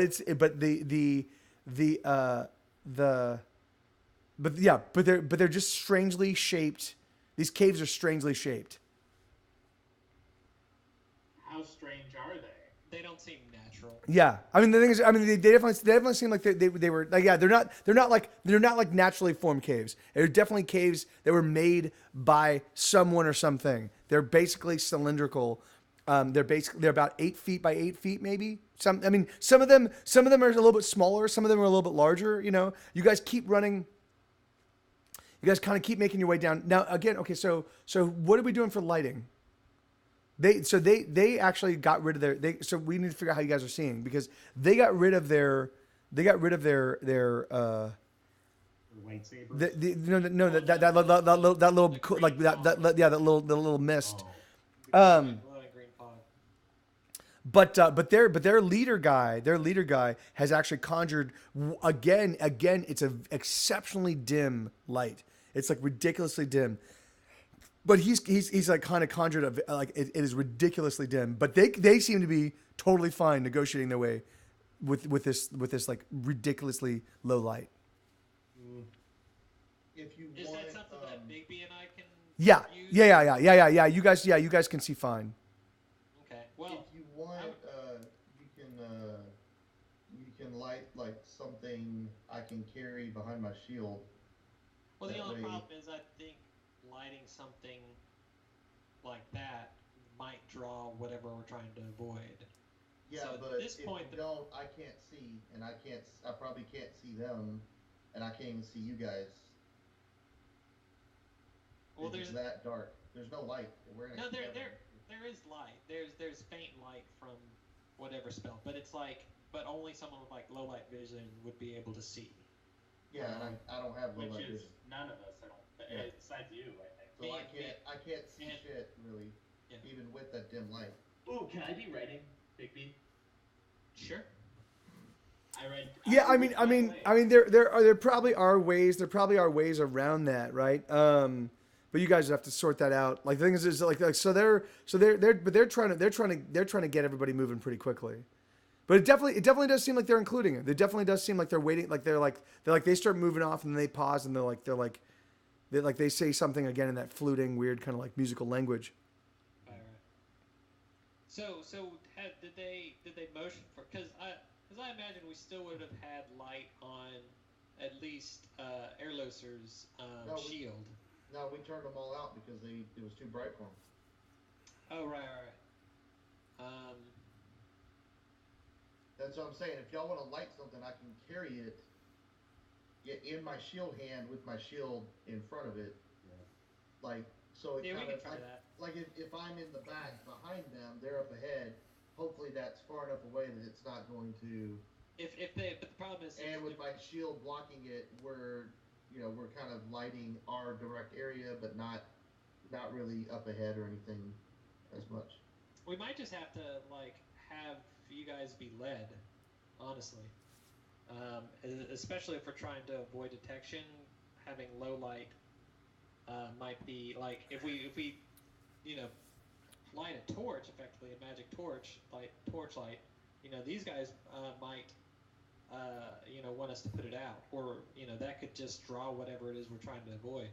So like while we're kind of stumbling in the dark trying to figure out what to do, like you're asking is like, hey, I can't see anything. I need some light. I'm like here, grab a hold of my hand. I'll um and I might. I'm not gonna grab a hold of your hand. Uh, how about you take this piece of rope and tie it around you, and I'll tie it around me. I like that plan. Like we tie each other together. Yeah. Oh my god. I'll just hold the rope and kind of like you're on a leash. So Yeah. Oh snap! Yeah. So the good thing that is, however, can I do like a little whistle, a soft whistle to the song people? And Yeah. Sort of try to get them to see that my friends, like I point at my eyes. And yeah. Make it clear that they can't see, and maybe try and get one or two of them to come back and help, like help with moving them. Oh, you know what I can do is I could try whistling the one guy's name. Like whistling it out to see if he'll like respond or come back. Well, no, I mean, they're definitely waiting. They definitely seem like they're aware that you guys are, yeah. Oh. Yeah. But they also look like they want to get the fuck out of there quickly. Yeah. So this is Big B, by the way. Yeah, there you go.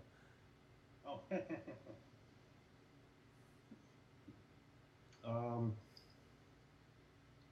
I mean, yeah, or we just get a length of rope and we all just hang on to it, and Faye goes in front of us, or in front of the ones who can't really see, and we just hang on to it.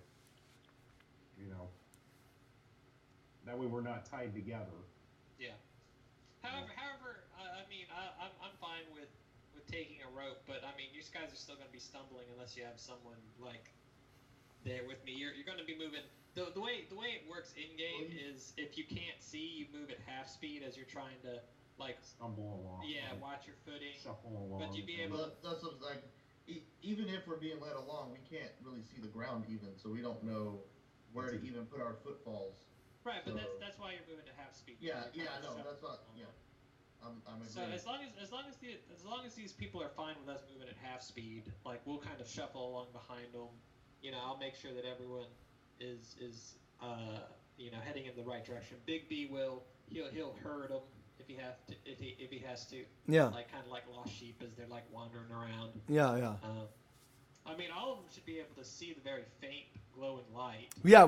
So they can just follow that. So yeah, and again, because all of this conversation, all of this stuff that was happening with you guys, like the thing is, like all that occurred under like very, very low light conditions. The thing is, like, yeah, you can see the light, like you can't, like, Iris adjusted to. Yeah, but the thing is and the good thing is once you enter these tunnels, like there's nothing on the, like there's not even stones. It's just smooth tunnels, Yeah, and what's that? No, I was just saying, yeah, that. So especially if we can, once we get to the tunnel, maybe we could even try, lighting Airloser's the back of Airloser's shield, mm-hmm. and just kind of like,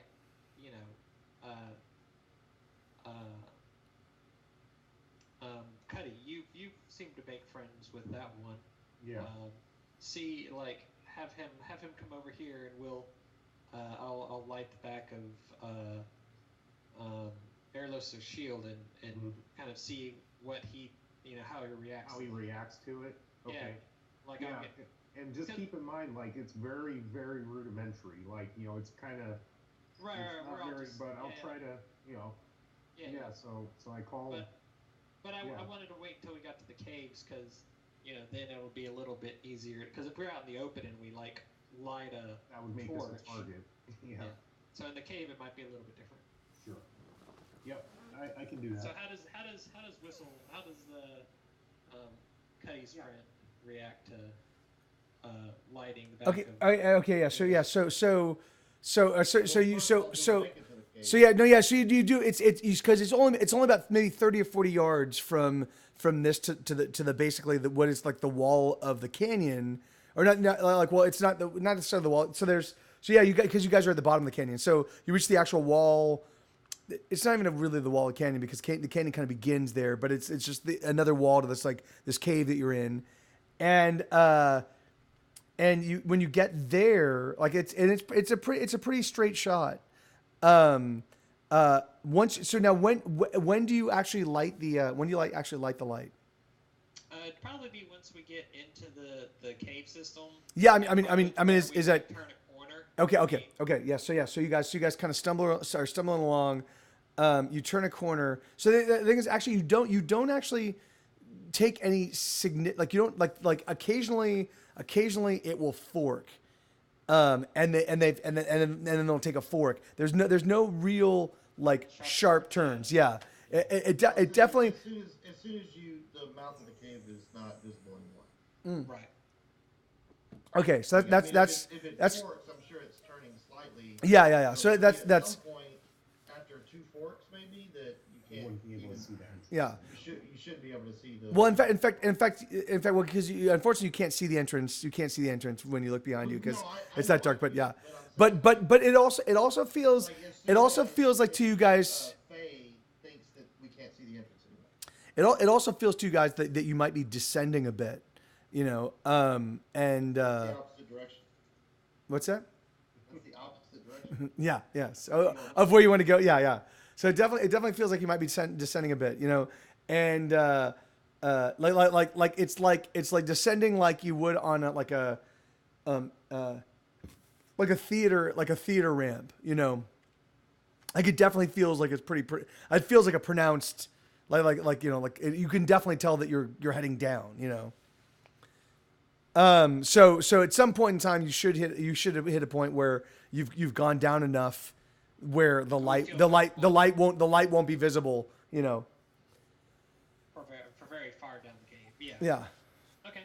Yeah. We'll after we've kind of been stumbling for a good while, and we take. I'm sure occasionally they'll stop and to take a break. Oh no! Well, I mean, so it definitely looks. They seem like they're in a hurry. Yeah. So it definitely seems like most of them have kind of gone on, and it seems like their leader and then the person that you connected with, William Cuddy, that those two are holding back. It seems like the others are if they're it seems like they're either very far ahead or they've even just run on, they're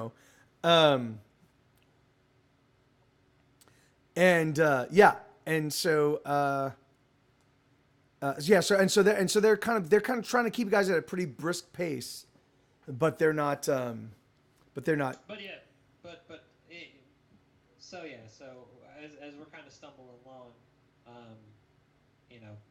once I feel that there's enough distance between us and the entrance, I'll move over to Erloser and light the back of his shield, so that he can use his shield to and like put it up against his body to sort of like shield it as much as possible. Right. So it doesn't like shine in their eyes. Okay. And then, yeah. And then, you don't even like necessarily need to light the back of it. Like you could like give me something that I could hold with the shield. Like you put on a coin, and he could hold the coin behind the shield, and yeah. Like I just like I can even hold it in my free hand, but just hold it behind the shield. You could just cast it on the tip of it. I could hold it in my hand with the shield and leave my hand kind of. You could cast it on the tip of his nose, and then just have him hold his shield up. Yeah. Or on the tip of his finger, like ET. Yeah. Or the tip of his penis. Yeah. The tip of his penis. That's probably. That would be that. I mean, I don't know if I could even see that far to the tip of my penis. Because of all the significant girth between you and length is so long. Oh, I thought you meant like your belly girth. Your belly girth. Your belly girth prevented. Yeah, here this is. Trailing like 3 miles behind us. Oh yeah, yeah. The tip of my penis. So like I don't know if that'd be good. That must be that must fucking kill you when you get an erection. All the blood just like you just die. Yeah, it's like He actually had to train himself at a very young age to not get erections. yeah. Because I collapse. The one time that he did get one, he almost died, but since he was in a paladin order, they were able to heal him back. Yeah, well, all his blood leaves his body and enters his penis. So. Yeah. Well, like you know how some people say like they wish they were hung like a horse. I do too, because that way I can get rid of this big motherfucker. Yeah. A giant hog. Yeah. So So when you cast. Were you discreetly checking out my hog? When you cast the light, the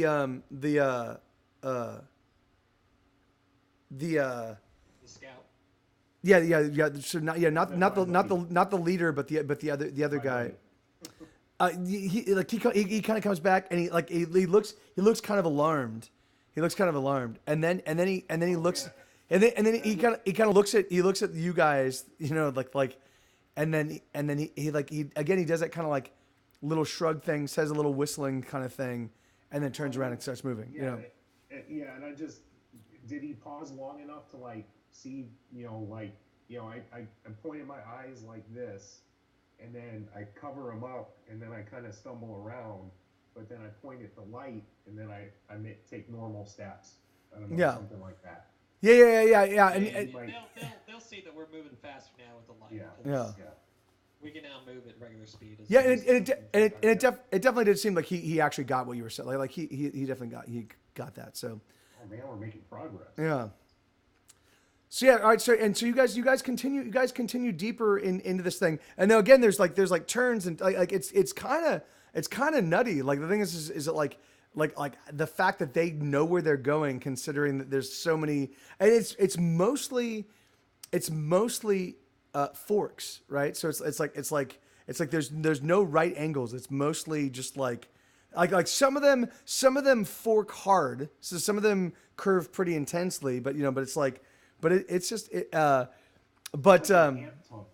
we taking any forks that like I haven't made a point to mark any passages, because the way you described them, if we're coming down one passage and then it like forks, well, if you're coming back, it should be pretty obvious the way out. That was actually what I was about to ask. Yeah, so like if it seems pretty obvious what the direct path out is, then I'm not gonna do anything. But if we need to start marking, like, or maybe not even marking on the wall, but like if we have some parchment or something, maybe write down the forks we're taking or something.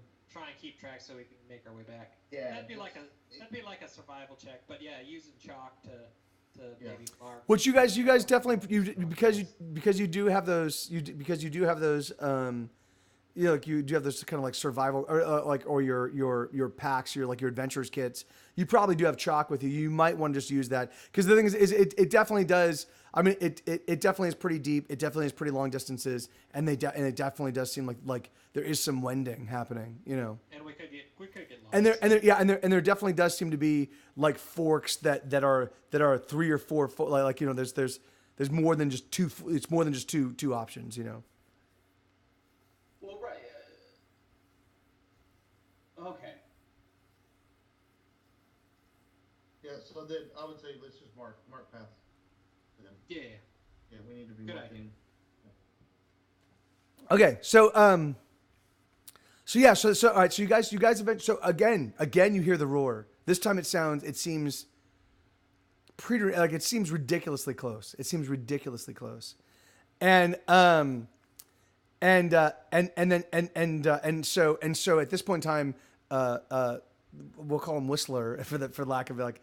So he turns back and he comes back to you guys and he points at you, Airloser, and he's like, I can't. I'm gonna cut the light then. Okay, so right. So you cut the light. He's brushing his hands across. Yeah. He was doing this. And then they just stay there. They just stay there. They stay there and they're looking at all of you and looking at all of your eyes intensely, right? And the moment you guys can make out the light in We're making out now. yes, the moment you can make out the light in the like once your guys are able to focus on that light, like they're literally looking at your eyes. Once you're able to focus on the light, they turn and Whistler just does this.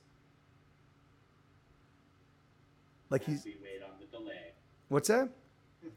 We're all watching. Yeah. No, yeah. But he moves his hands really, really lightly, like really, he's like, you know. It's almost like he wants us to kind of collectively, sneak up. yeah. We'll start stealthing. Yeah. Right, so I make a stealth check. So yeah, and so all right, so you guys you actually walk. It sounds like there's a larger chamber up ahead. You can definitely hear sounds. It sounds like there's leathery. It sounds like there's. Yeah, there's a sound you've never heard before. It sounds big. It sounds loud. But it's not. It's like a susurrus, right? So it's definitely like like what is that? I don't know what that is. it's like a susurrus is like a well, here, I'll just give you the definition. Let's see. Oh, just so you guys know, there's a thunderstorm going on outside, so my power may drop out. It usually doesn't, but just so you know. It's a whispering, murmuring, or rustling is the name is the definition of a susurring. So yeah, but again, it sounds like it's like the sound of it sounds like the way an audience at like a philharmonic sounds, right? Like where it just sounds like it's quiet sounds, but just made in a gigantic room or with giant or lots of people. So yeah, so there's definitely There's a big space, but each individual sound is very soft, but added together. Yeah. It just definitely seems to suggest that there's a big, yeah. So I get excited and I'm like, is it a giant? Yeah. So yeah, and so you guys slowly but surely make your way towards this thing, and the thing is like, and you definitely actually do see that there's some sort of light up ahead. It's definitely more pronounced than the light that's in the hands of the spellcaster, and he actually puts his out. So once you guys can see that, he cancels his, and you guys are creeping forward. Again, you're moving at half speed, and it looks like. If that flights out, can I see anything at all? No. It literally looks like you see there's this big circular. So now you're in a circular cave. Or not circular tunnel. That's about maybe about 12 feet by 12 feet, right? And at the mouth of it, which is maybe about 20 yards down, you actually see what looks to be stars. They look, but they're not twinkling. They look. We made it to the other side of the planet. Yeah. We've already seen this before. Yeah. No. It's not like the Chamber of Stars. That actually look like stars. These look like they're. Points of light. There's definitely so numerous that they look like stars. But they're like green. They're like kind of like this sickly green. It's like you're looking at a field of sickly green stars. So do these appear to be like gemstones in the rock, or You can't. It's really really tough to tell. You can't tell at this distance.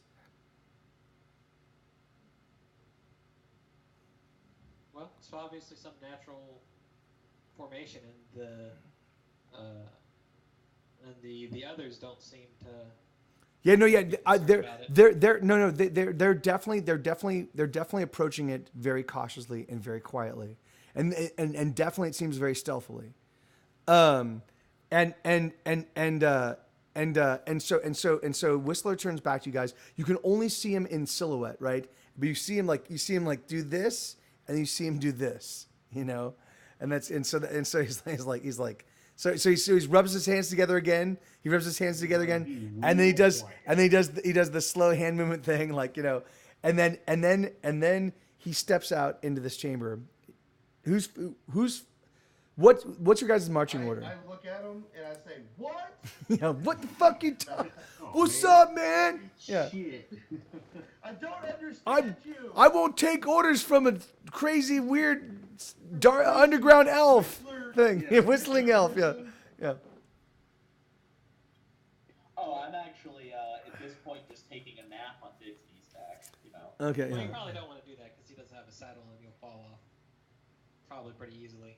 He's also not trained as a mount. Well, we need to fix that. So I mean, I guess he. So yeah, what I'm guessing he means is like he wants us to kind of watch what he does in his movements and maybe kind of cover him if something happens. I guess. Yeah, just But move I'm- quietly yeah, behind yeah, him. I'm thinking this is no sound or no light on one or the other, and this is just like This is- move forward yeah. slowly. Or thriller. yeah. Oh yeah. Or dun dun dun dun dun. Yeah. Oh, that would be like Dun this. dun. Yeah. Taylor. So yeah. So yeah, like I don't know. I guess you get into some sort of formation and move in after him slowly. Sure.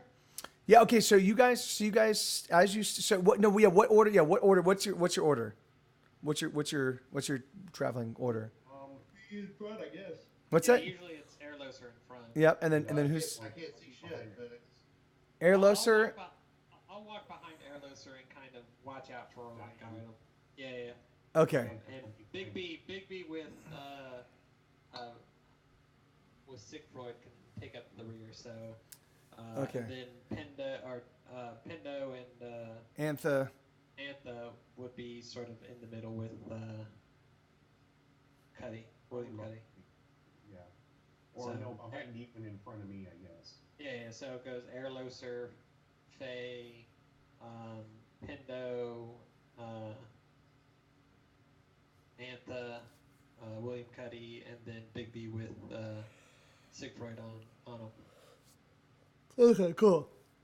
So yeah, so you guys actually step out into what looks. So it's like it looks like you're on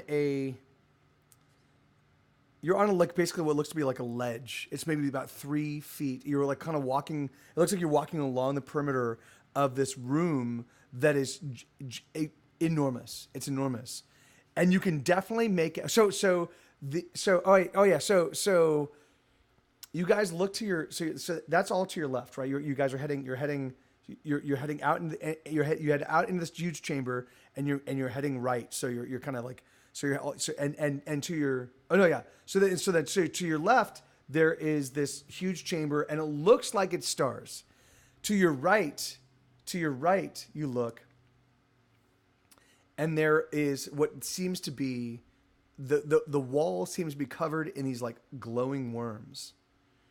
They're like they're it's literally like they're like just these like the entire wall is like just covered in these they're like maggot sized, but some of them are grub sized, maggot sized. Some are a little bit bigger, but they're like and it's just literally covered like just covering the entirety of the wall. and that's what's creating what looks to be the stars, is because these grubs are actually glowing. But there's still so there's not enough light to see by from these.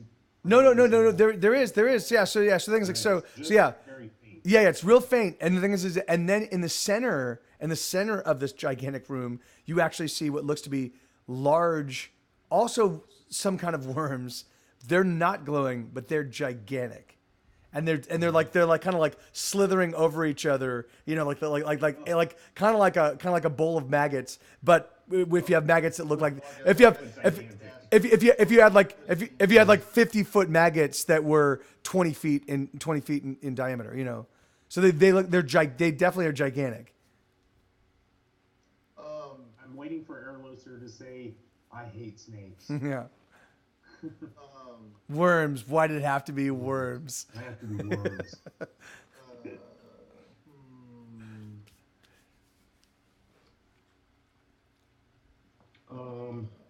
I mean, I guess I'm gonna say. Well, it looks like. Well, you're actually gonna say something? Yeah, I'm gonna say. Looks like we're the early birds about to catch our worms. No, I don't say anything.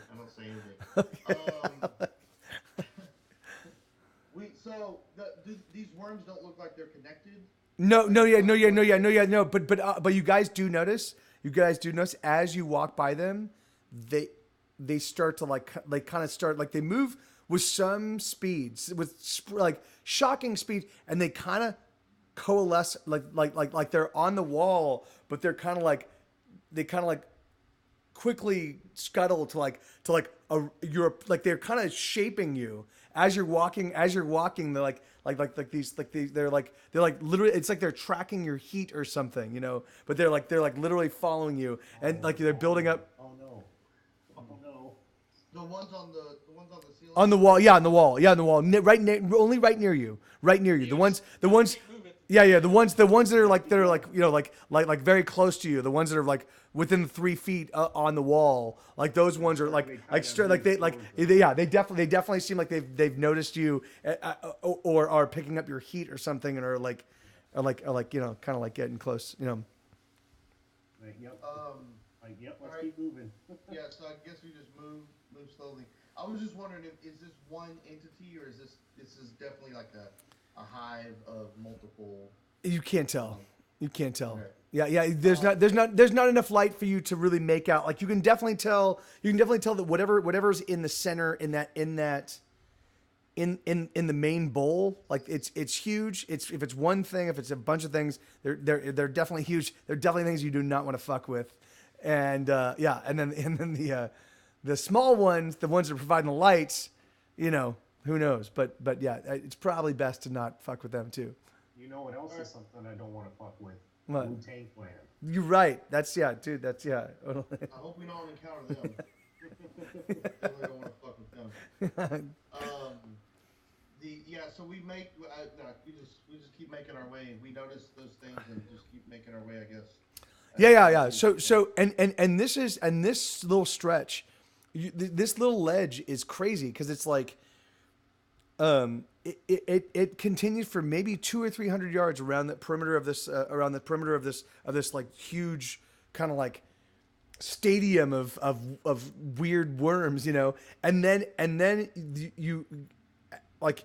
Then you see the light disappear, the light ahead of you. Or no, not the light ahead of you. Not the light disappear. You see the two little guys ahead of you disappear. Wait, the guys were following? Yeah. Oh, Whistler and the leader. Yeah, they disappear. So do they like disappear like? Just wink out of existence. Yeah, it does. It definitely does look like they just winked out of existence. We were watching them, and they just. Yeah, in 1 second they were what? Around some corner or something. What's that? They didn't duck around a corner or anything. They vanished from. I mean, no. I mean, it could have been. The thing is, again, you're not dealing with. They could have just turned a corner. You're not dealing with the kind of light where you can really tell. Like you're following their silhouettes, and their silhouettes just disappear. You know. So the thing is like so. We'll move up there carefully. I'll take the I'll be like, I'll put my hand on Airlos. Oh yeah, no. Actually, you're right. I keep forgetting. I keep forgetting. Faye. No, yeah. So you saw them. They actually just there definitely seems to be along the cave wall. There definitely seems to be like there's a little cleft, and they actually slipped. But it looks like they had to slip through it. Like it just look. So they turned sideways and just like ducked in. Then I'll point that out. I'll be like, Yeah. I'll be like, So everybody else was like, "What the hell?" And now you're like, no, they just went right, guys. Yeah. I turned to Faye and I'm like, what? Yeah. What the fuck, man? This is bullshit. This is fucking. the big bowl. Yeah, so I guess we approach the crevice and I guess try to follow him if we can. Yeah. And so you guys. Yeah, and you are able to barely squeeze through. And now you're in what appears to be natural cave. And there are still the little worm things, the like little glowing worms. They still line this passage as well. And you guys go in, and you follow the leader, like the leader up, and then about 30 yards up, you actually see two braziers with the same kind of like real light, like the same mist light in those braziers. Okay. Braziers? So and do you mean like gloves, like gauntlets? Or? no braziers, like they're you know what a brazier is? They're like a little permanent. It's like a bowl. It's like a torches. Yeah. They're like you run across them in Skyrim all the time. They're like little bowls filled with like stones and they're on fire. Yeah, like that's a brazier. So there's two braziers kind of and then so here we are. There's these two braziers, and then you notice that you're now back on what looks to be actually well designed masonry. You know, like elven, like elven designed corridor.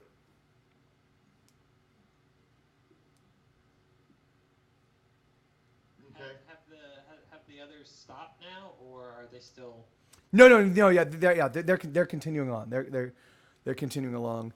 And you guys kind of continue for a little bit longer, and then they reach two doors and they push them open. And you're greeted by a little bit more intense light, but it's still not. I mean, for these guys, it must be brilliant light. It must be like an exceptionally well lit room, you know. But for you guys, it's still pretty dim. But they push it open, and it looks like and it's a large chamber. It's a room that looks like it had been repurposed. It definitely looks like it might have been a religious room at some point in time. There definitely seems like there's an altar. It looks like there might have been pews at some point in time, but the pews have actually been knocked away. And they actually have like tents, and they have like game, like they have like you can't even make out what kind of game it is, but there's actually like skins, and there's like husks of meat, and there's stuff, but it definitely looks like this group of 6 people, like this is where they make their home. Okay. I was worried they were leading us into a trap. They still could. Yeah. They still could be, but yeah. It looks like they're leading us to their home. Yeah. And so Maybe this would be a place we could rest up, you know? Yeah. And so that's exactly so your friend Whistler walks up to you, and he just again he says this kind of fluting, kind of whistling thing, like, you know, something, and then just kind of points out and points at like open spaces in this room that you guys can kind of sit, like, yeah. So yeah, what I'll do is I'll go like this, and then I'll just like go and like kind of lay down on the ground. Well, you probably with your gear, you probably have a sleeping. Oh yeah. Yeah. So, yeah, I pull out my sleeping sleeping roll and just kind of lay it out and then lay on top of it. Who knows if they even sleep? Yeah.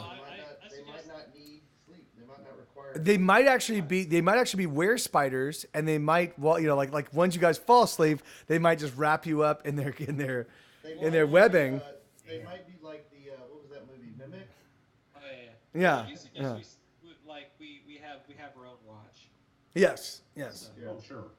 Yeah, but like, I put down my bedroll and kind of pretend to sleep, and then I look at him like, Yeah, and he gives you yeah. that it's a weird kind of shrug thing. Like he gives you that weird kind of shrug thing, and you're like, oh, yeah, And so I imitate it back, like maybe that means yes. yeah, So okay, awesome. I guess So that works. yeah.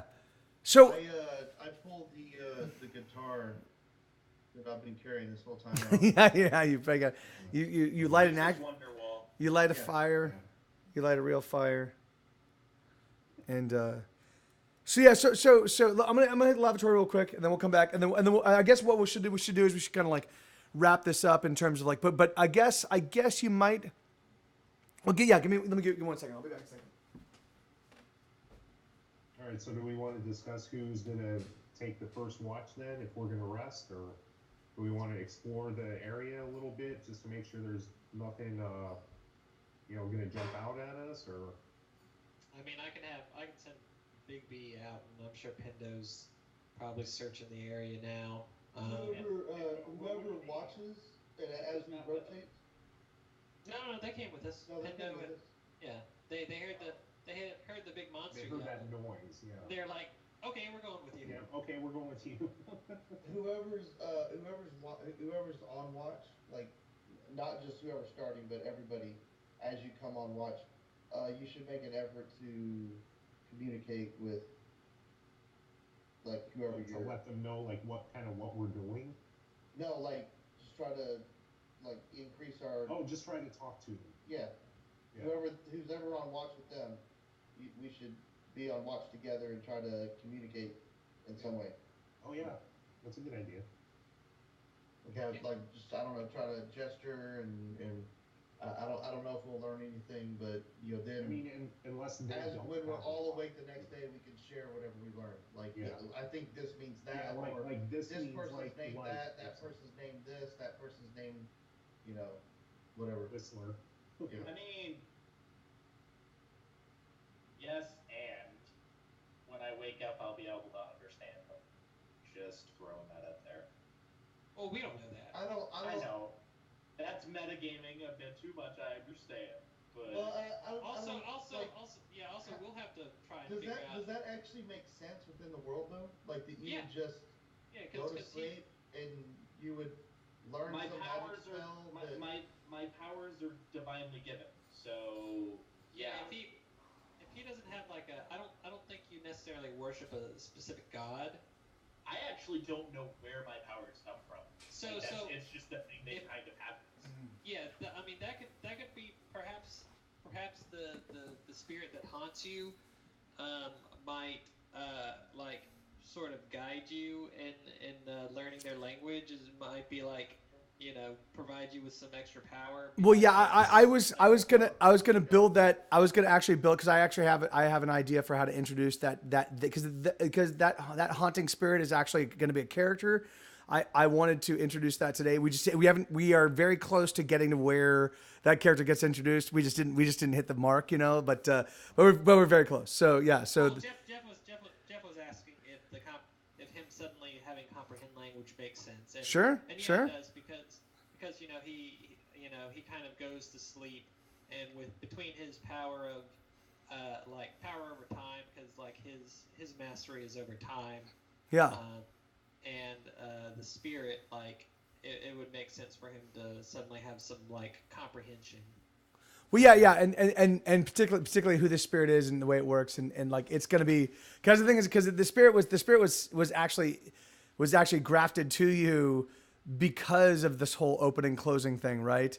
And the thing is like, and where you're situated isn't, you're here because of the whole open and closing thing. So all of this will tie into each other, and this will all of it help out. I haven't introduced the character. I should have introduced him a long time ago. I just didn't, or not him, but it. I just want to point out that all power comes from Yahweh. Yeah. As glorious, glorious powers they may be. Yeah. Well, that's great. That's you fucking religious freak. No. Yes. All right. So cool, man. So yeah. So I definitely do want to. So I definitely intend to do this every single week all the way up until I leave for tour. And my hope is that by the time we get to the tour, that we have a big season finale. You know, like I'm looking at this as like season 1, right? And so my hope is that we actually get up to. So if that's for that to happen, I'd really prefer if we can get Odd back into the mix as well, at least for the season finale, at least for that last day. So I've been talking with Jay, and we'll see if we can't like integrate that, because so much of the story was built around the Raywin thing, you know, and so Raywin will return in advance of the season finale. But the thing is like, you know, but it'd be nice if we had, you know, but if not, then we'll, you know, who knows, we'll see. But who's on? He's just a little gnomish guy, you know. Yeah. The guy who backflipped onto things. Yeah. He was a train wreck of a maniac that did more harm. Yeah. Yeah, just more harm. And then hands his weapon to his opponent multiple times. He gives his opponent his weapon multiple times. Almost stabs me in the head. He throws his dagger incorrectly. Yeah. All right, yeah, that'll be fun. So when's the tour starting? July 7th. So that's a Saturday. So I'm thinking we'll do. So we've got about like 3 or 4 more sessions. Yeah. I think we have 4. Yeah. And so yeah. So I didn't know if you were going to take the 4th off. No. I plan. I'm gonna have a big. We're gonna have a big blowout adventure. Ooh, oh. Lots of fireworks. Cool. Yeah, it's gonna be nothing. It's just gonna be nothing but fireworks. I'm gonna launch them in my house while I'm doing the stream. I'm just gonna keep. Yeah, it's gonna be great. It's gonna be fun. All right. Well, so I want to thank the people in this who have been watching at home. Thank you guys. Thank you, and thank you, Ascension. Thank you. And we'll see everybody next week as we get near to the season finale. And yeah, love you guys. And then you guys players, if you want to stick around for just a second, we'll recap. And all right, Okay. Abiento, a tutto there.